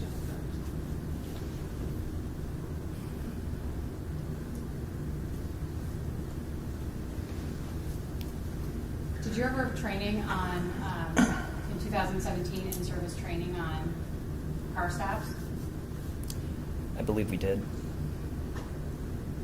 Do you recall, as a result of that training, whether you're allowed to stop a car if its leads comes back that the owner has a suspended license? We are allowed to stop cars if their leads comes back based upon it being suspended, yes. Not the driver, the owner. I mean, you wouldn't be able to tell who it is from behind unless you got up next to him. If you have window tint, there's no way to tell that. But I don't recall if we were told. Are you asking if we were told not to do that? No, if you were trained on whether or not that's permissible. It's permissible. Give me 1 second.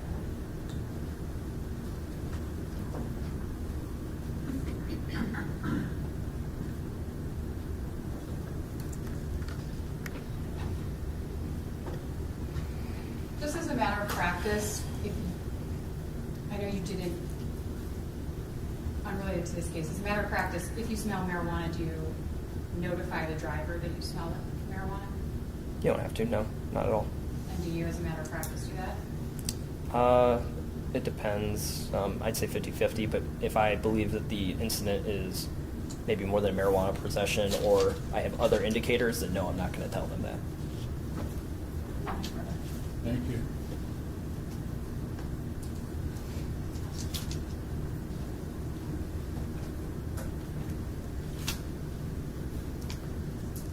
Read it back.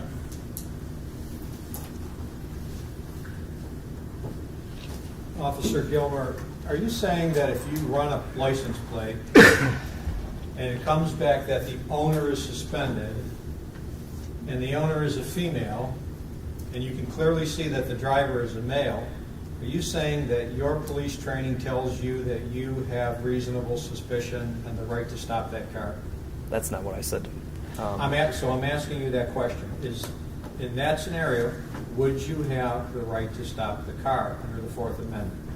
If you saw that the owner was the suspended party and there was a male driver and the owner was female, you would not pull that car over. No. You'd have to develop further reasonable suspicion, right? Correct. Now, you testified that sometimes drivers on traffic stops get agitated, correct? That is correct. You testified that you felt that Mr. Hubbard was agitated, correct? I did.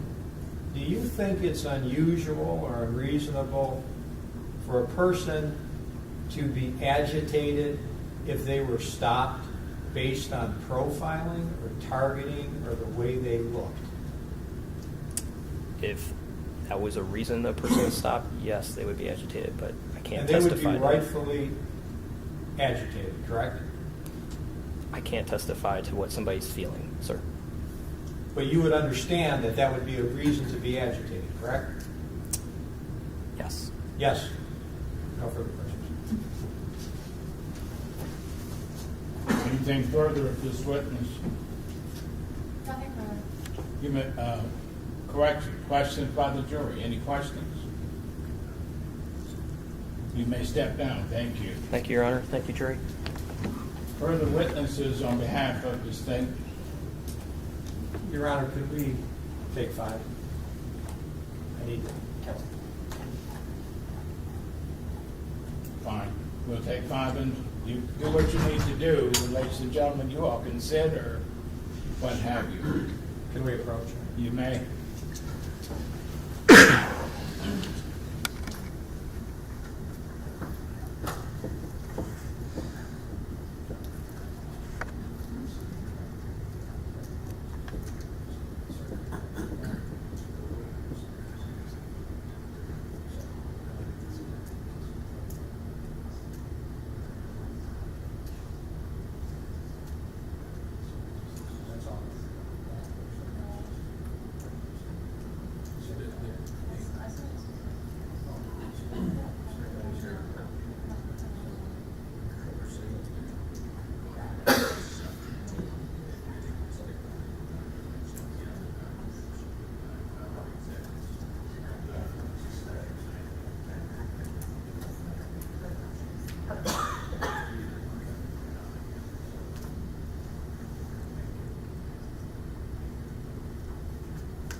All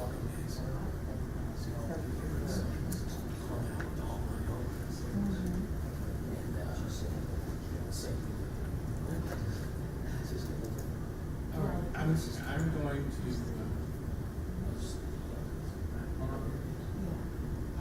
go raise it, you just got something.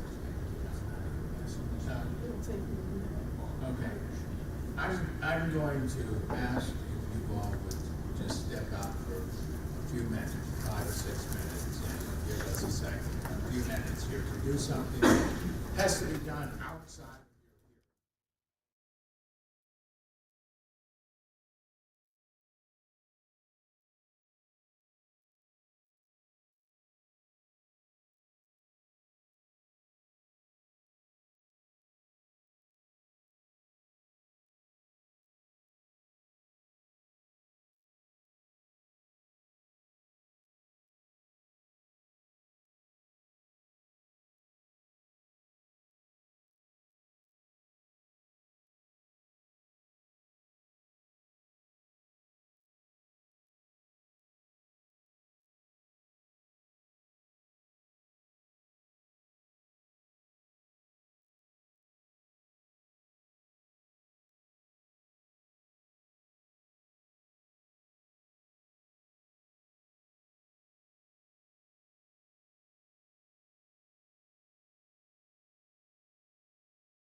You may be seated.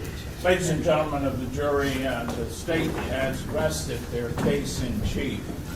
And next, we afford the defense an opportunity to present witnesses if they desire to do so. Please take that down.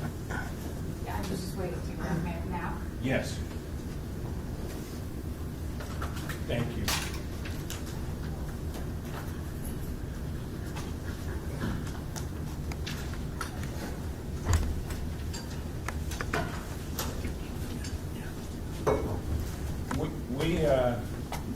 The prosecutor has rested their case in chief.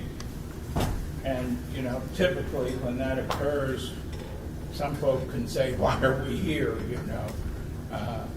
Some may say they proved their case to the nth degree, and some may say they didn't prove anything. But that's the case that the state has presented at this time. At this time, we afford the defense an opportunity to present evidence if they desire to do so. Remember, the burden of proof is always on the state here. Defense, they don't have to present evidence if they don't want to, but we certainly afford them the opportunity to do that. And with that, we will proceed with evidence on behalf of the defense. Remember what I told you about that time, blame me. If 5 minutes turn into 20, you may call your first witness. The first witness is Earl Pearson.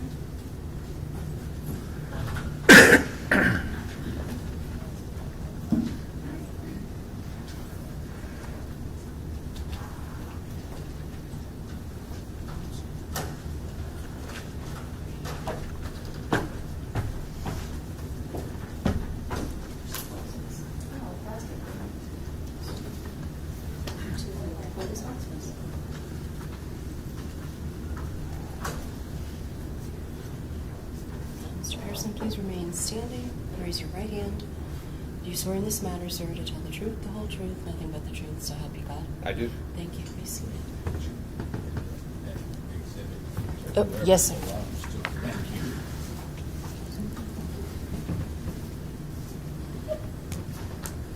you. Sir, if you would, please state your name for the record. Earl Pearson, Pierson. You may inquire. Good afternoon, Mr. Pearson. Good afternoon. If I could start by just sort of discussing your background. Where are you employed? I'm employed at the City of Cleveland Heights Police Department. And what is your role there? I'm a detective. Do you have any other, do you work as a trainer as well? I do. Cleveland Heights has our own police academy. I'm an instructor in that police academy. And what is your training experience to prepare you for that role? I attended the Ohio's Peace Officers Training Academy in London, Ohio in 2007 for 1 week for a subject control instructor. I also attended a separate class of advanced ground fighting as an instructor for that. I also teach defensive driving, meth, drug awareness, missing persons and human trafficking, interview and interrogation as well. And how long have you been teaching at the Cleveland Heights Police Academy? Since 2007. How many police academies are there in Northeast Ohio? Best of my knowledge, there's the Cleveland Heights Police Academy, Tri-C, Kyle County Community College has a police academy, and so does Lakeland Community College. I've taught there as well, at both Lakeland and Tri-C as well in the Okay, would it past. be fair to say a significant number of percentage of officers in Northeast Ohio go through Cleveland Heights Police Academy? That is correct. And how long did you say you've taught there? Since 2007, So, a while. yeah, about 15 years now. How is your curriculum determined? Everything is set by the Ohio Peace Officers Training Commission. Whoever they are, I don't know who they are, but it's a commission of, I would assume, officers and administrators from around the state educators that set the curriculum, and then it is taught by the book. However, it's set by the curriculum. We can't go out of the curriculum. It's frowned upon. So your classroom curriculum is approved by the state, Correct. and you follow the state guidelines. Has your personal curriculum been reviewed by OPATA? Yes. And have you at times had occasion to update your policy, your curriculum or your training program? OPATA sets the standards for those updates, and we have to adhere to those updates when they come across. I just know that it has to run through our academy commander, and then the line of order is that it's a pecking order, because he or she gets it and then they pass it along to us. They're saying these are the updates that have now been given by the state. Okay. And you said you teach ground tactics? It's called ground fighting. It's part of it. But I teach the whole thing. For the last 6 years, I've been the sole instructor at Cleveland Heights Police Academy due to a retirement.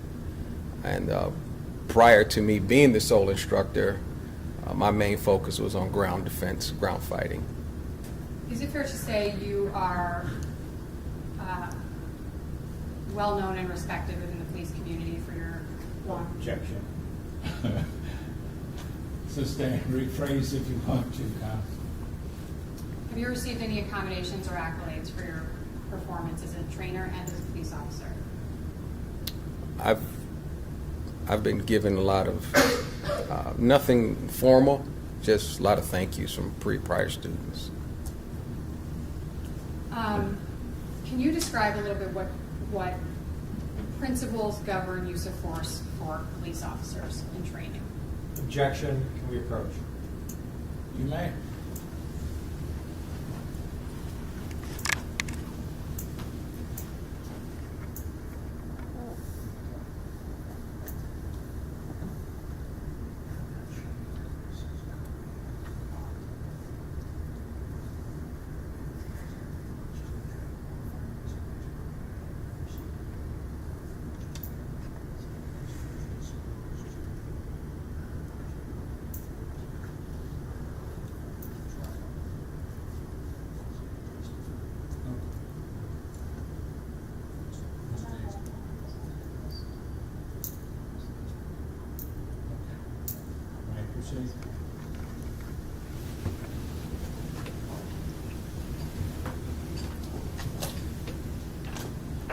When you're training officers, what principles guide the use of force for police officers? We basically, everything is set on precedent by law. More importantly, probably Graham versus Connor is probably the big one. Objective reasonableness. What is objectively reasonable when you have a use of force encounter? We follow something called the use of force continuum, which basically is a guideline for if a subject does a certain act, the officer has a response to that act. I'm going to show you what's been marked as Defense Exhibit 10.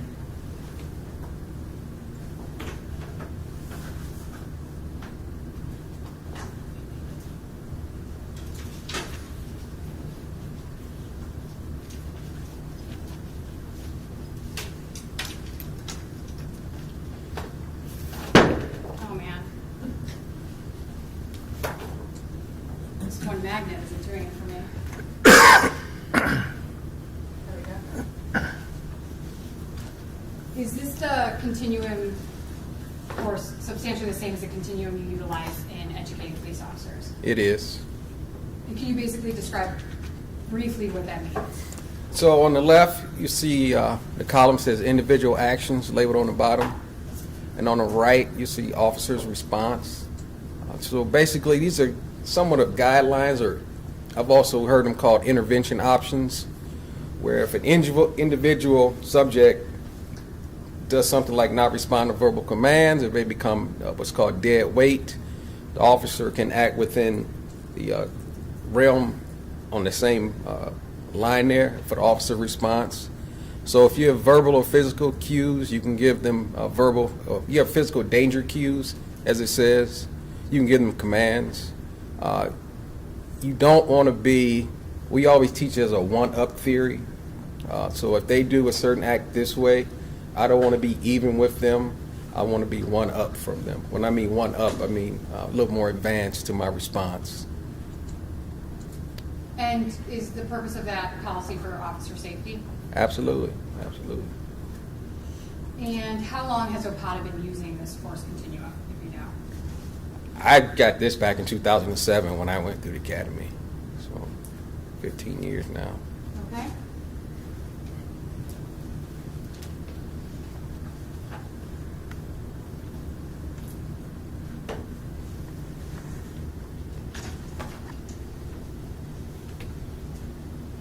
Detective Pearson, can you,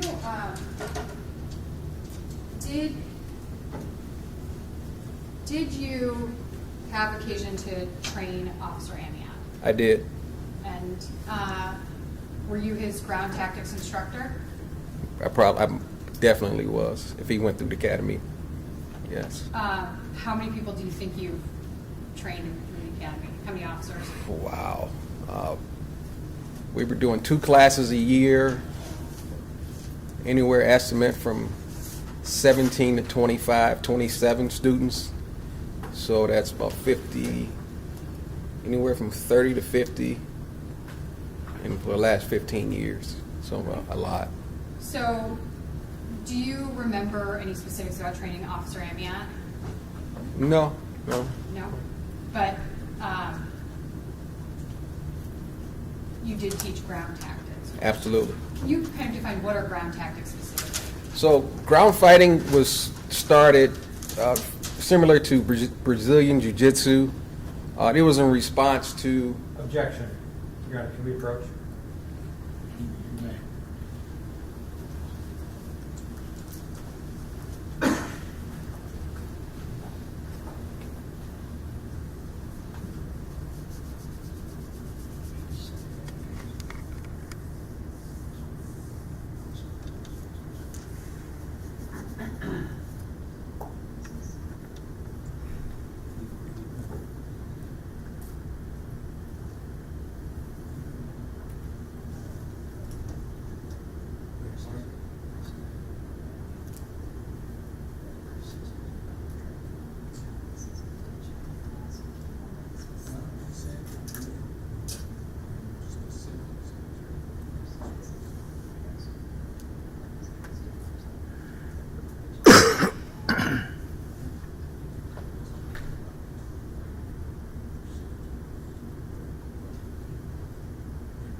To avoid any confusion, I'm just going to clarify. Did Officer Amiott go through your training academy?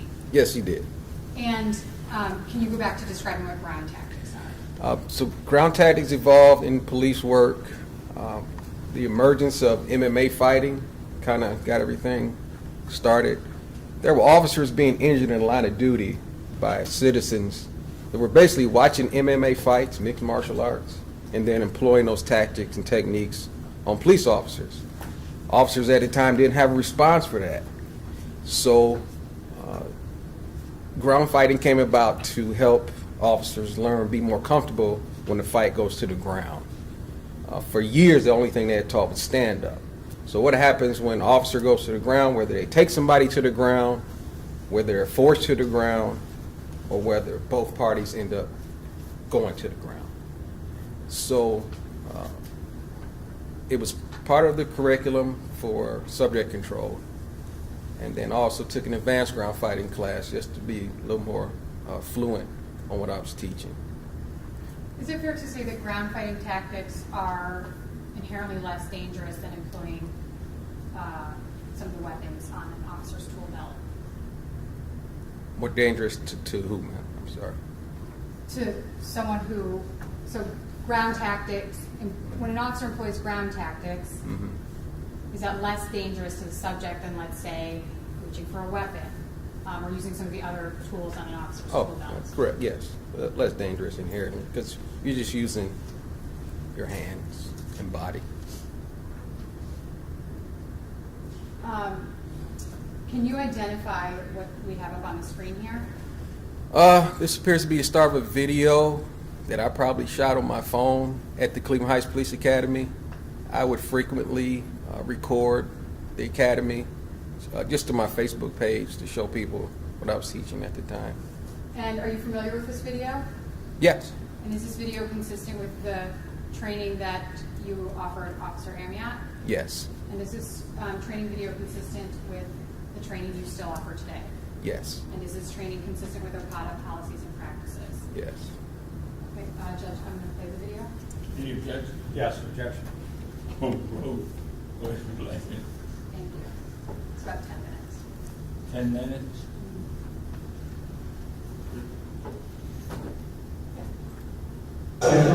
Ready? Mitchell side, raise your body. Mr. Guy side, approach, collapse the elbow, push over and under, 1, 2, 3. Push over and under, 1, 2, 3. Drop, sprawl, get to the side, form across the face, go. Across the body. Regular sit through. Cross body. Reverse sit through. Cross body. Straight across the tracks in the resting mount. Full mount. Shoulder mount. Shoulder mount the other way. On 3. Handcuff, walk around the head. Get that hand, get that hand. Good, release. On your feet.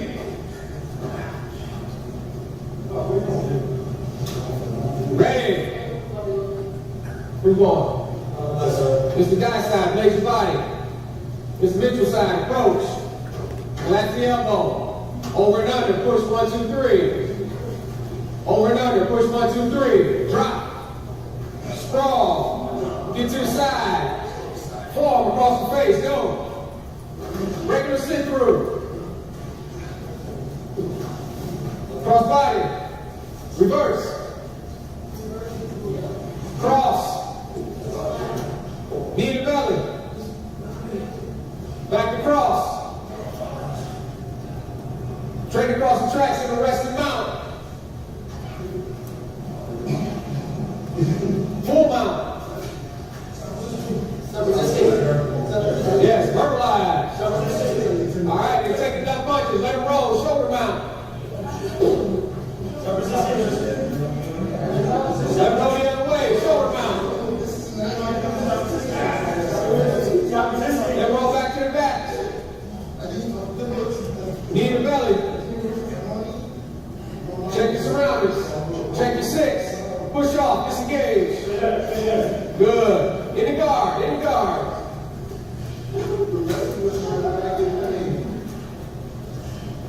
Okay, here we go. Post and walk. Post and walk. Post and walk. Go.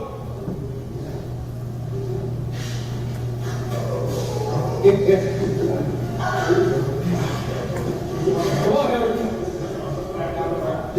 Come on. Keep walking. There we go. Keep walking. Keep walking. Keep walking. Let go. Let go. No. All right. On your feet. Good job. Good job.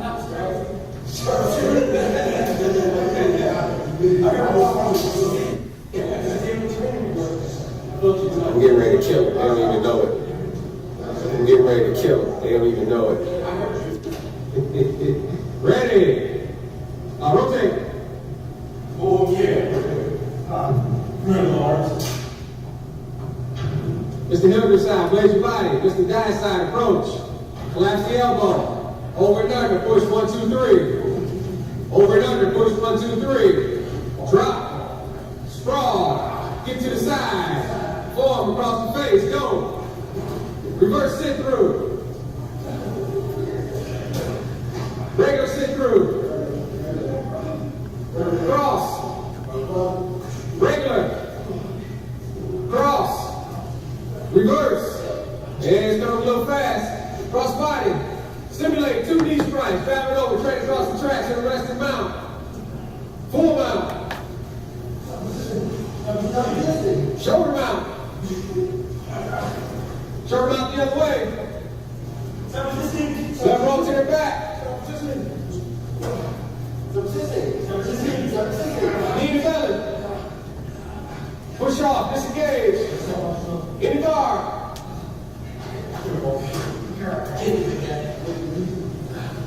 Trap that leg, shin over shin, knee facing outward, escape out the back door. Go. Trap that leg, shin over shin, knee facing out. Scoop the opposite leg, escape out the back door. Yes. Yes. Come on.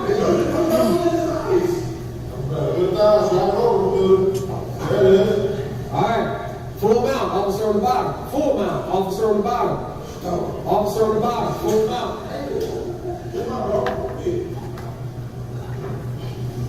Ready.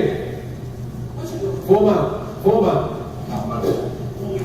Remember, we're going to come up, grab that shirt, lift your hips, pop them over, block the rebound. Officers on the bottom. Whoever the officer is, they're on the bottom. Yeah. Ready. Come up, grab your shirt, lift your hips, block the rebound. Pray, trap an arm, trap a leg, same side, roll over, head down, dog fall. Now, escape out of the guard, go. Yes. Good job, lads. Escape out of the guard, get out of there.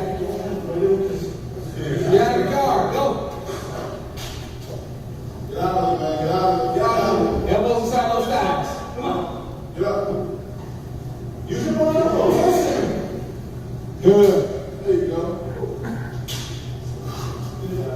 We need to rotate? No, we didn't do that. Your side? Okay. Your side? Okay. Mr. Die side, raise your body. Mr. Hilger side, approach. Collapse the elbow. Over and under, push 1, 2, 3. Over and under, push 1, 2, 3. Drop. Sprawl. Get to the side. Forward across the face. Go. Reverse. Cross. Regular. Cross. Straight across the tracks and resting mount. Full mount. Shoulder mount. Shoulder mount the other way. Then rotate back. Knee to belly. You go back to cross. As you do it, give them a little punishment. Put that forearm right on their chin. Go. Drop down on them. Yes. Cross body. Regular sit through. Cross body. Reverse sit through. Cross body. Knee to belly. Push off. Suspect number 2 is coming. Get out of there. Get out of there. Get out of there. Good. In the guard. Go here, little guy.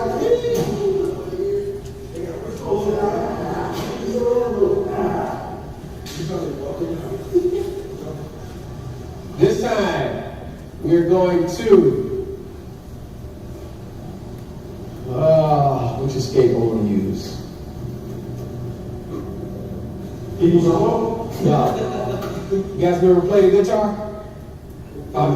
Play the guitar? All right, we're going to post up. Post up. Pop your leg up. Just like this. Yes. Another 2 minutes. Mach 3 toe hold. Mach 3 on the toe, roll them over. Mach 3 on the toe hold, roll them over. Yes, that's it, guy. Freeze. Freeze. Just put his leg down. Put his leg down. Grab his toes. Over and under. Mach 3 toe hold. Freeze. Over. Mach 3. On this one. Mach 3. Yes, keep going. Roll them over. Roll them over. Roll them over. Roll them over. Yes. Flip it. Flip. Put his heels into his backside. Put his heels into his butt. Grab the other one. Grab the other one. Cross it. There you go, right there. Good. One more time.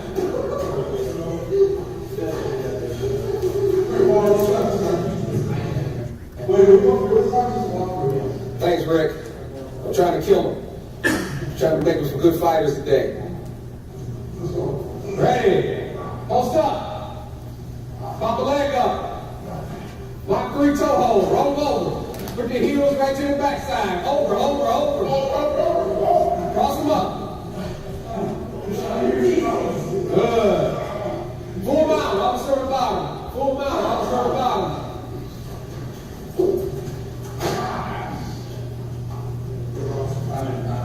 Look, listen, hip hug escape. You're going to get him off your base, grab around the hips, on top, throw the punch, roll over, go. Hip hug escape.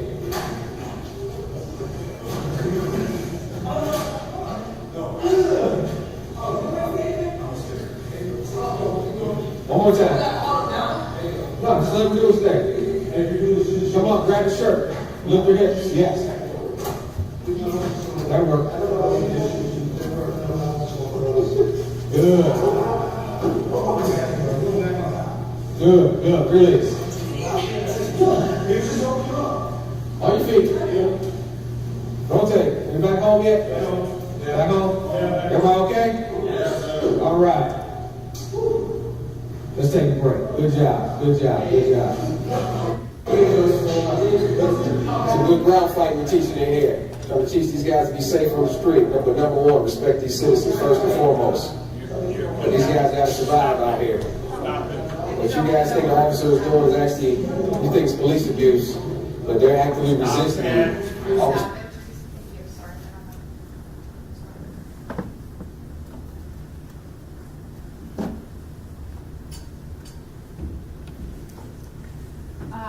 Mr. Pearson, or officer, detective? Detective Pearson, sorry. It's okay.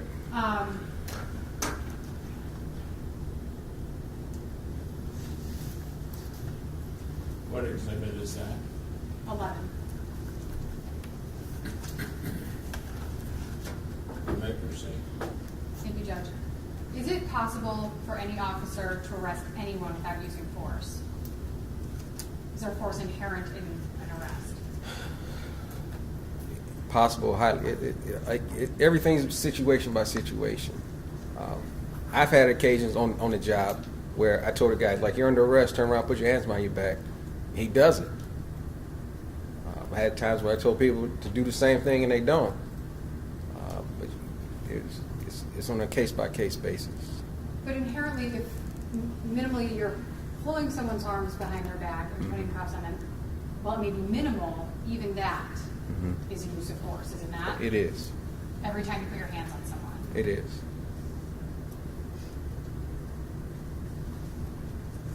Are the training procedures that we just looked at in Defense 11 necessary for public and police safety? Absolutely. Can you talk about why?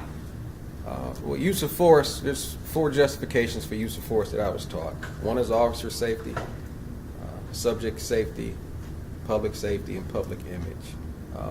There may be a time where a subject is actually doing harm to him or herself, and you have to use some type of force to save their lives. You don't usually talk about that. Usually it's just officer on subject. But there comes a time where you're going to have to use some strength or force to effect an arrest as needed. So I'm just going to ask a question about some of the techniques we saw there. There were times I heard you shouting, get in the mount. What is the mount position? So there's a full mount and a resting mount. Resting. Objection.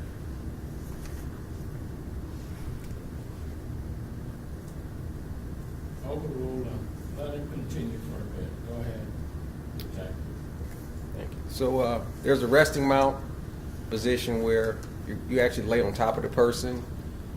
Safe. If you need to get your breath, you get winded, you let your person basically absorb all your body weight while you gather your faculties, get yourself together, maybe get your wind back. Then there's the full mount, which is a position where officers' knees, the person that's on top, their knees are into their armpits and they're kind of like in a seated up position. It's a very offensive position to be in. So the officer sort of kneeling, that's the one we saw where the officers are sort of like kneeling right across the subject. Right across the top of the chest, yes. And I heard you shouting, roll them over. Is it standard practice to ask them to roll when they're on the bottom there? Yeah, so there's not too many escapes. People that are untrained don't know how to escape from that. Like, you have to give them verbal instructions.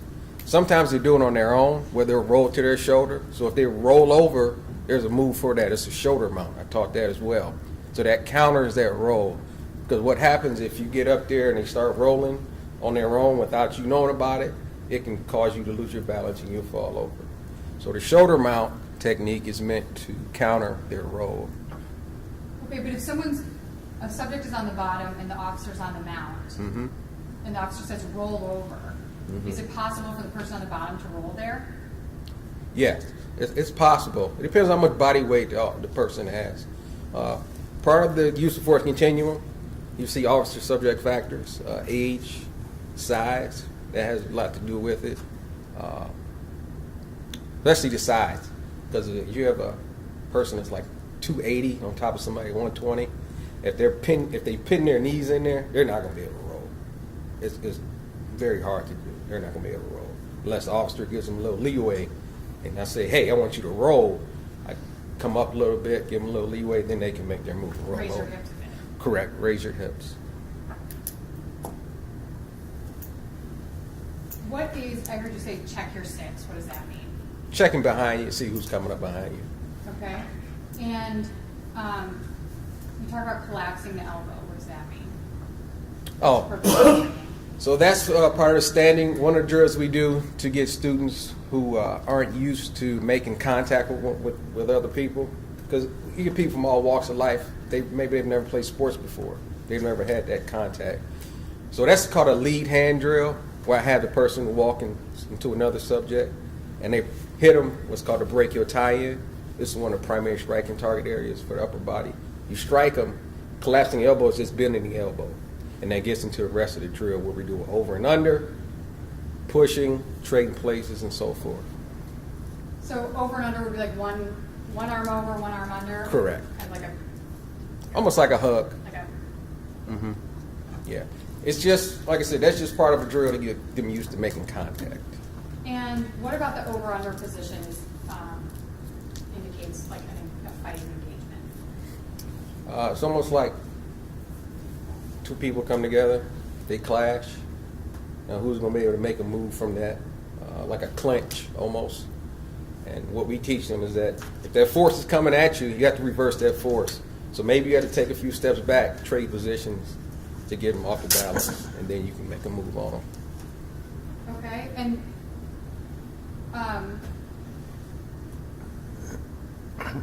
I heard you say forearm across the face. What is that? Mhm.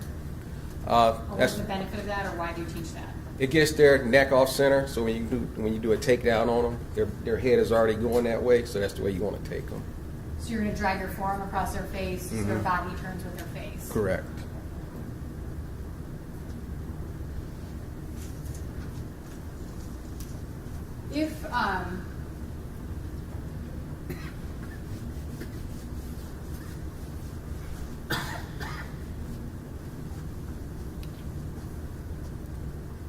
If you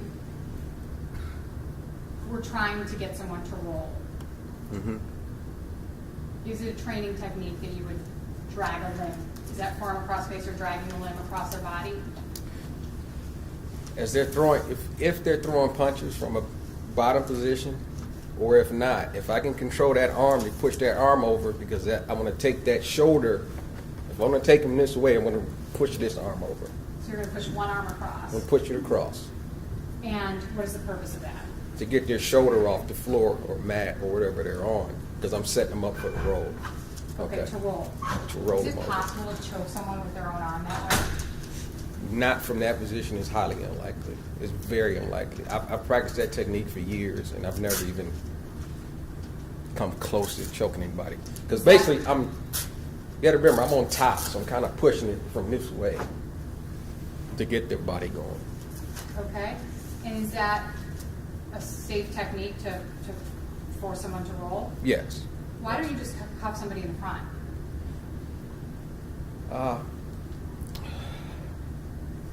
You can do it. It's just not an optimum position to handcuff someone because there's an inherent safety issue with that. If they still have use of their limbs in the front, They can still throw punches. They can still choke from the front with those handcuffs in the front. So behind the back, preferably back their hands together to get them cuffed. For compliant. If they're not compliant, if they're fighting, if they're putting up a good fight, and you have to get those cuffs on the best way you can. Is someone considered handcuffed when one cuff is on or when both are on? Both. Is there a heightened danger when someone's just got one cuff? Objection. Sustained. Why is it so imperative that both cuffs are on? Because that's where the greatest control comes from in the cuffs, when you have both hands locked in those handcuffs. Are you familiar with situations in which someone has one cuff and then they use the other cuff as a weapon? Objection. Sustained. What basis? Just so I don't make the same mistake again. Well,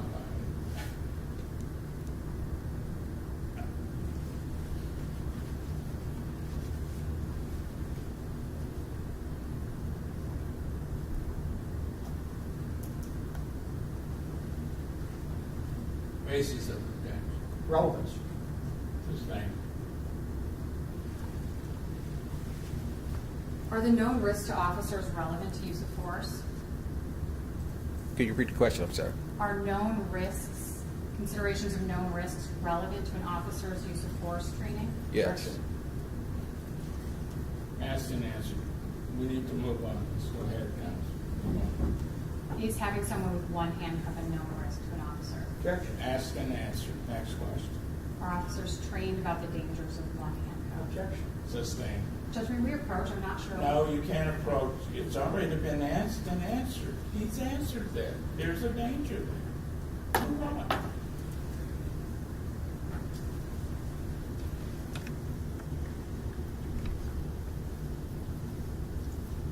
Do you teach the risks inherent to partial handcuff in the academy? So the basis for handcuffing is... Objection. Judge, I've established relevance. That was the only basis for the objection, so I'm not. Yes, if he teaches that course. I was still speaking.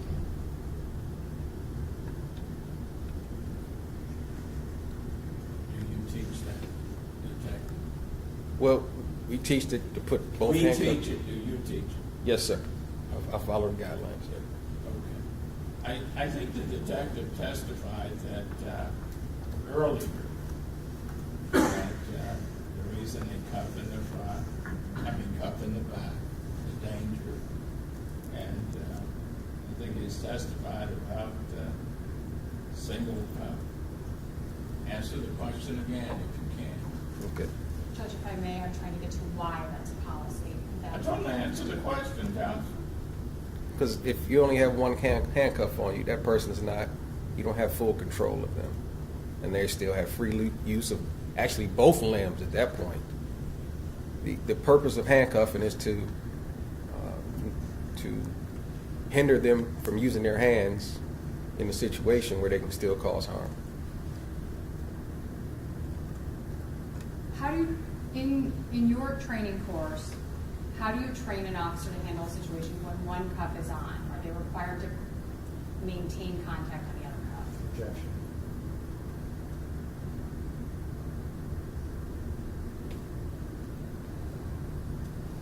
Counsel.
is how do you train the officer to handle, say when one cuff is on and they are required to make contact on the other cuff? If I get the first handcuff on, if I have cuffs in my hand, right? Be able to control either person's left or right arm, control the limb, pop the first cuff on. I'm not letting go of these handcuffs yet. So it's not just first cuff and then I'm backing up. I still maintain contact and control with that handcuff. Now, how do I get the other hand? That's another fight. So I'm going to need to move this hand and switch. I'm just going to do a simple switch, not let go completely. Just switch hands to get the person's second arm so I can get the handcuff on. If the person is hiding their second arm or resisting or refusing to move, fixing it, how is an officer trained to handle that? You can strike to loosen them up because now we have some active resistance. There are some techniques you can use to do so. Joint manipulation, joint lock. It's a technique, pain versus injury. This is some discomfort where if I do their wrist lock, it's not going to cause any long-term injury. That's why it's always good to use that technique. Do you need two hands to do a wrist lock? You can do it with one if you're, once you become fluent in it. That's why basically from day one when I teach subject control all the way up until the last day, we're always doing wrist locks and things like that because I need them to do this without thinking about it, where it's just natural. If someone's hand is like tucked beneath them, would that be a situation where a wrist lock would? Yeah, you have to do it on the hand that's cuffed though, not the one that's underneath. Okay. So what is the purpose of the wrist lock then? To motivate them to produce the other hand? Let me have your other hand, let me have your other hand, let me have your other hand. Okay. Then they should pop it out. And is that the same concept with the strike? Well, so the strike is going to loosen them up also. Same concept. Why are you striking? We're striking to loosen them up because they become rigid or they become active resisting us. So I strike a motor point to get a certain reaction. Once I strike them and they move, then I got what I wanted. You can use other stuff, like pinching somebody's inside of their arm or inside of their leg. That seems to generate a reaction over the years. I've seen that works pretty good.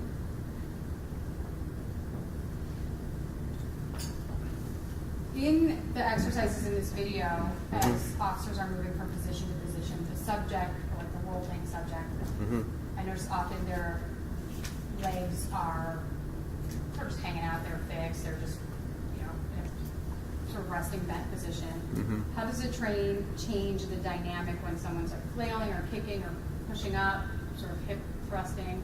Objection. We talk about that and we practice that. What happens when you start feeling knee strikes from the rear? Like what happens? You start feeling knees in your back. So what is your next move? There's some things you can do. You can move further up on the mount. You could block if you can. Start blocking those. Or you can disengage altogether and start all over. You don't have to keep taking these strikes from the rear or worried about trying to fight on two fronts because now you're trying to fight on your front and on your rear. So there's things you can do. When you say disengage, what do you mean? Like move up, get out completely, start all over. Go to something else on your duty belt. Maybe your empty, we call them empty hand techniques, didn't work too good. If you have an ASP, which is a collapsible baton, if you have a taser, you can go to that. Can an officer just like get up and get back in their cruiser? Are they trained that way? I don't know what for. Well, let's say you've thrown some strikes, we've got some resistance, you can't get him cuffed. Is an officer permitted, based on your training, to get up and go sit in their cruiser? I've never taught that. I've never taught that or heard of that. I noticed in the training video there was a portion where you're training the students and you say I think you say disengage, and the ones who are on top all give up and they disengage, but like with a pretend gun drawn. Correct. Why is that? You're going to disengage. Maybe and I said it. I prefaced it by saying subject number 2 is coming. If you're on the ground fighting with somebody and we talk about 360-degree situational awareness, like knowing what's going on behind you at all times, what's going on. But you're going to be so locked in to what you're doing with this particular person.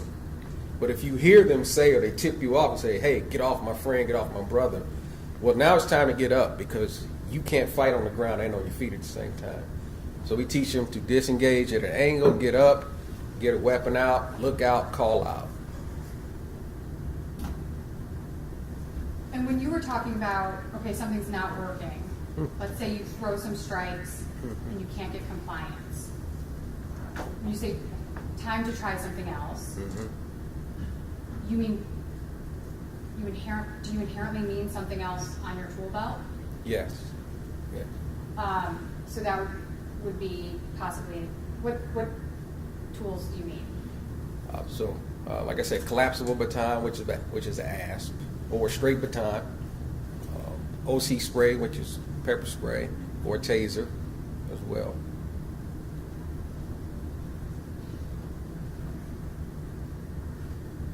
I noticed also that each time when they were rolling, some officers would either drop an elbow or throw some punches. What is the purpose of that training? Distraction. I'm sorry. Been over it a number of times. The answer. Next question. I'm sorry, what was his answer? Distraction. To distract them. To distract them from what? From whatever they have in their mind, what they thought they were going to do. You give them a strike to distract them. Because if you're thinking about rolling them over, handcuffing, and they want to prevent that roll, but if you strike them in the face, now they're thinking, why did I just get hit in the face? At that point, that's when you continue to move and roll them over. And hand strikes are an authorized aspect of training, correct? Yes. It's actually mandatory officers be trained in hand strikes. Correct. Overruled. Ask and answer. That's leading, but that's okay. Next question.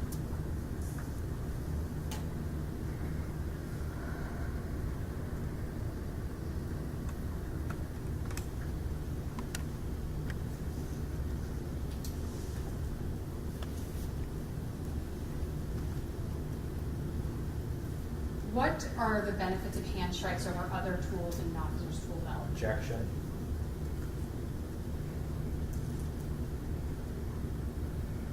Answer the question. I would just say hand strikes are, your hands are already there. You don't have to reach for anything, you don't have to do anything. Your hands are already there. Your hands should be up. And it's probably the quickest and easiest way to affect an arrest and to defend yourself. When I say yourself, I mean as an officer. For example, it would be harder to defend yourself if you've got something in your hands. So, Correct.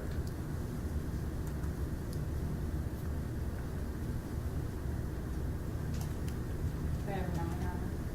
You got it.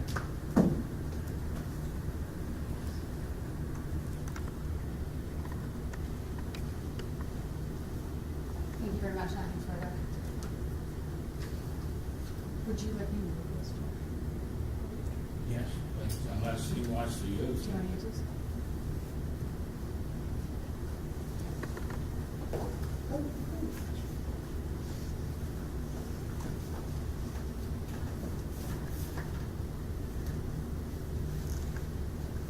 You may cross. Good afternoon, Detective. Good afternoon, sir. Detective, you testified that on the use of force continuum, it's basically an act-react scenario, right? Correct. If a subject acts with force, you react with force proportional or slightly above, as you've described it, right? That is correct. Until you gain compliance, right? Yes, sir. And you testified that it's an objectively reasonable police officer standard, correct? Correct. That's what you were trained, right? Correct. That's what you trained. Yes, sir. Subjects, right? Yes, sir. And you've been training subjects since 2007 on those very principles, right? Yes, sir. What is the nature of your relationship with Officer Amiott? I was his instructor in the police academy. Do you remember instructing him? I remember him coming through the police academy. What year? That I do not recall. Do you know where he went after that, where his first job or second job or third job was? I do not. Did you maintain any kind of relationship with him after that? We were friends on Facebook at one point, and then I don't think we are anymore. But you don't know where he worked after that, police department wise, correct? I do not. Do you know why he left any of those positions? I do not. Objection. Overruled. When were you contacted to testify in this case? Friday, I received a call from a detective in Euclid, said he had a subpoena for me, and then I received a subpoena. This past Friday? Yes, sir. Friday the 22nd? Actually, it might have been before that. Hold on. No, it wasn't the 22nd. So I got this. It's been time stamped on the 18th, so it was just right after that. So it had to be 19th or 20th. And prior to being a detective, were you on road patrol? I was For how many years? for about 14 years. In the city of Cleveland Heights? Yes, sir. Did you make a number of arrests? I did. Did you make DUI arrests? I did. What was what crime did you think you arrested people for the most? As in arresting them, placing handcuffs on them, taking them into custody? To the best of my recollection, I'll probably say disorderly conduct. Okay. Disorderly intox, like so-called drunken disorderly, or just disorderly? Disorderly with, would say a combination of probably causing a disturbance in public and or intoxicated. What about DUI? I didn't have a lot of DUIs, but I did arrest people for DUIs. I wasn't like the DUI king of Cleveland Heights by any means. So, in your testimony, you mentioned the word respect, right? Do you remember that? If you say so, yes. Well, do you remember in the video that one of the things you said at the end was, the most important thing is to respect the citizen? Remember that? I remember that, yes, sir. That's very important, right? Yes, sir. And it's very important as a police officer to communicate your intentions, because you have authority, right? I do. So, isn't it true that when you arrest someone, it's important for you to say, sir, I'm going to arrest you for driving under suspension. Put your hands behind your back. Isn't that the normal course of action? Yes. That's the prudent course of action, right? That's the respectful course of action, right? If it's possible, if they can comprehend it. If they can comprehend it, yeah. But you would at least try that and say, sir, well, getting back to DUS, have you ever made arrests for driving under suspension? Yeah, it's been a long time, no. Yes. It's been a long time? Yes. And in that kind of a case, would you say, as you sit here today, you would normally say, sir, I'm going to place you under arrest for driving under suspension. Put your hands behind your back. Mm-hmm. Well, get them out of the vehicle, let them know. That's the respectful thing to do, right? Yeah. Right? If the subject allows it, yes. I try to maintain their respect as much as I can, because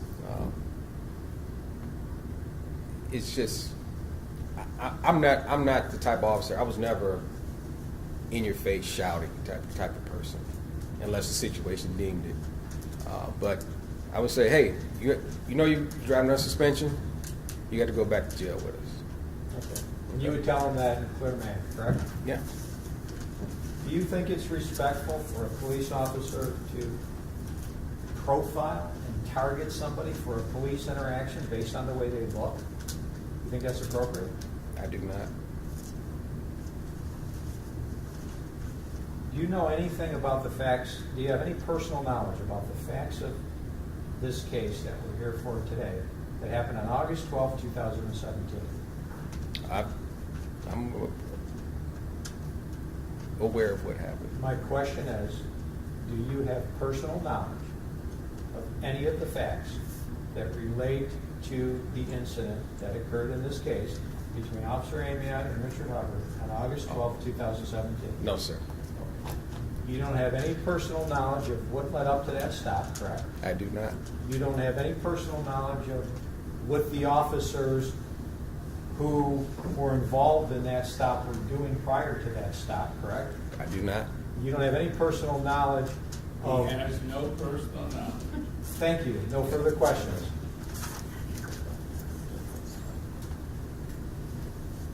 Redirect.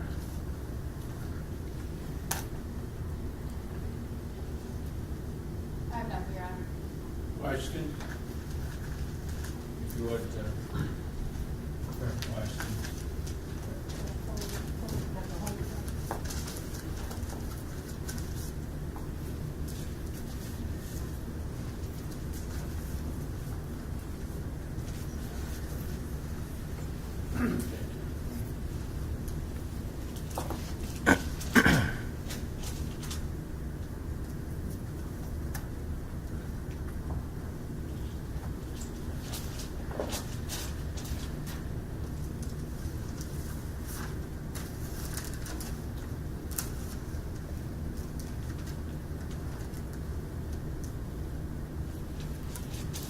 If you wish to review it, you may. I'm going to ask the questions.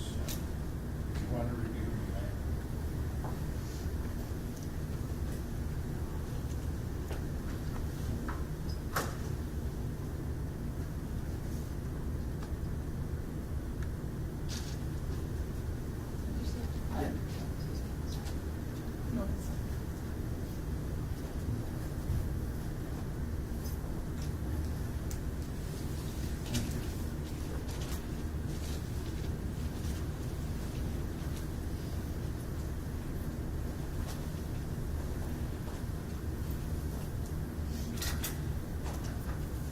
Detective, what are the 4 justifications for officer safety? There are officer safety, subject safety, public safety, and public image.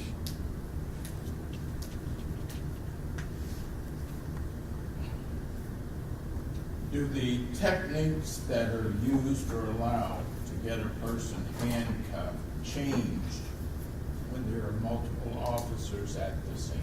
Yes.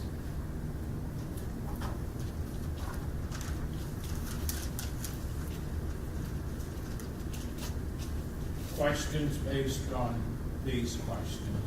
Yes. One of the considerations for use of force is public image. If the use of force looks bad, but is necessary, is it still authorized? Yes. And are there certainly instances where reasonable and necessary force looks bad to the public? Yes, it does. Yes, there are situations. And then my second follow-up, if there are multiple officers on scene, and they can't effectuate arrest, are they still authorized to use the force we discussed? Absolutely. Counsel, questions based on jury questions? But you agree the force always has to be objectively reasonable, correct? Yes, sir. Very good. Thank you. Hopefully that was responsive to your questions. You may step down. Thank you. Thank you, Your Honor. It's almost 5. We're going to go home. I had anticipated we would have more witnesses than this today. We're going to have another long day tomorrow.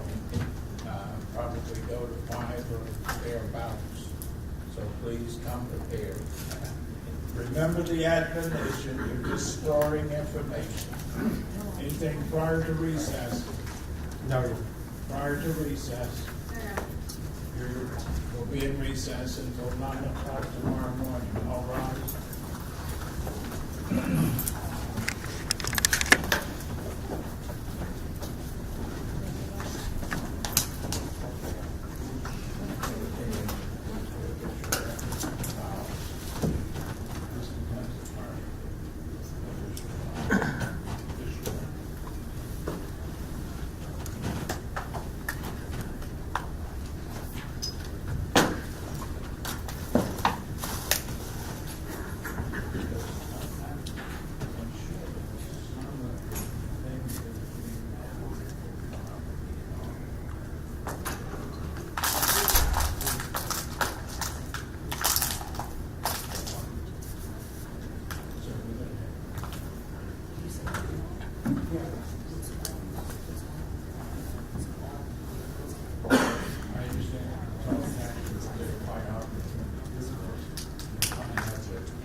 Anything on behalf of the state? No. Defendant, No, Your Honor. have a good evening. Court is adjourned. We're done next week. Based on what we're every week.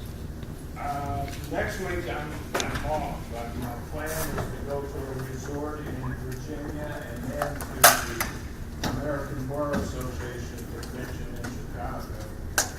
And then after that, I'm in Cincinnati.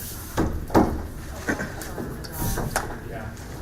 I'm deciding over 400 pedal canal practice case. Yes. Thank you. Bye-bye.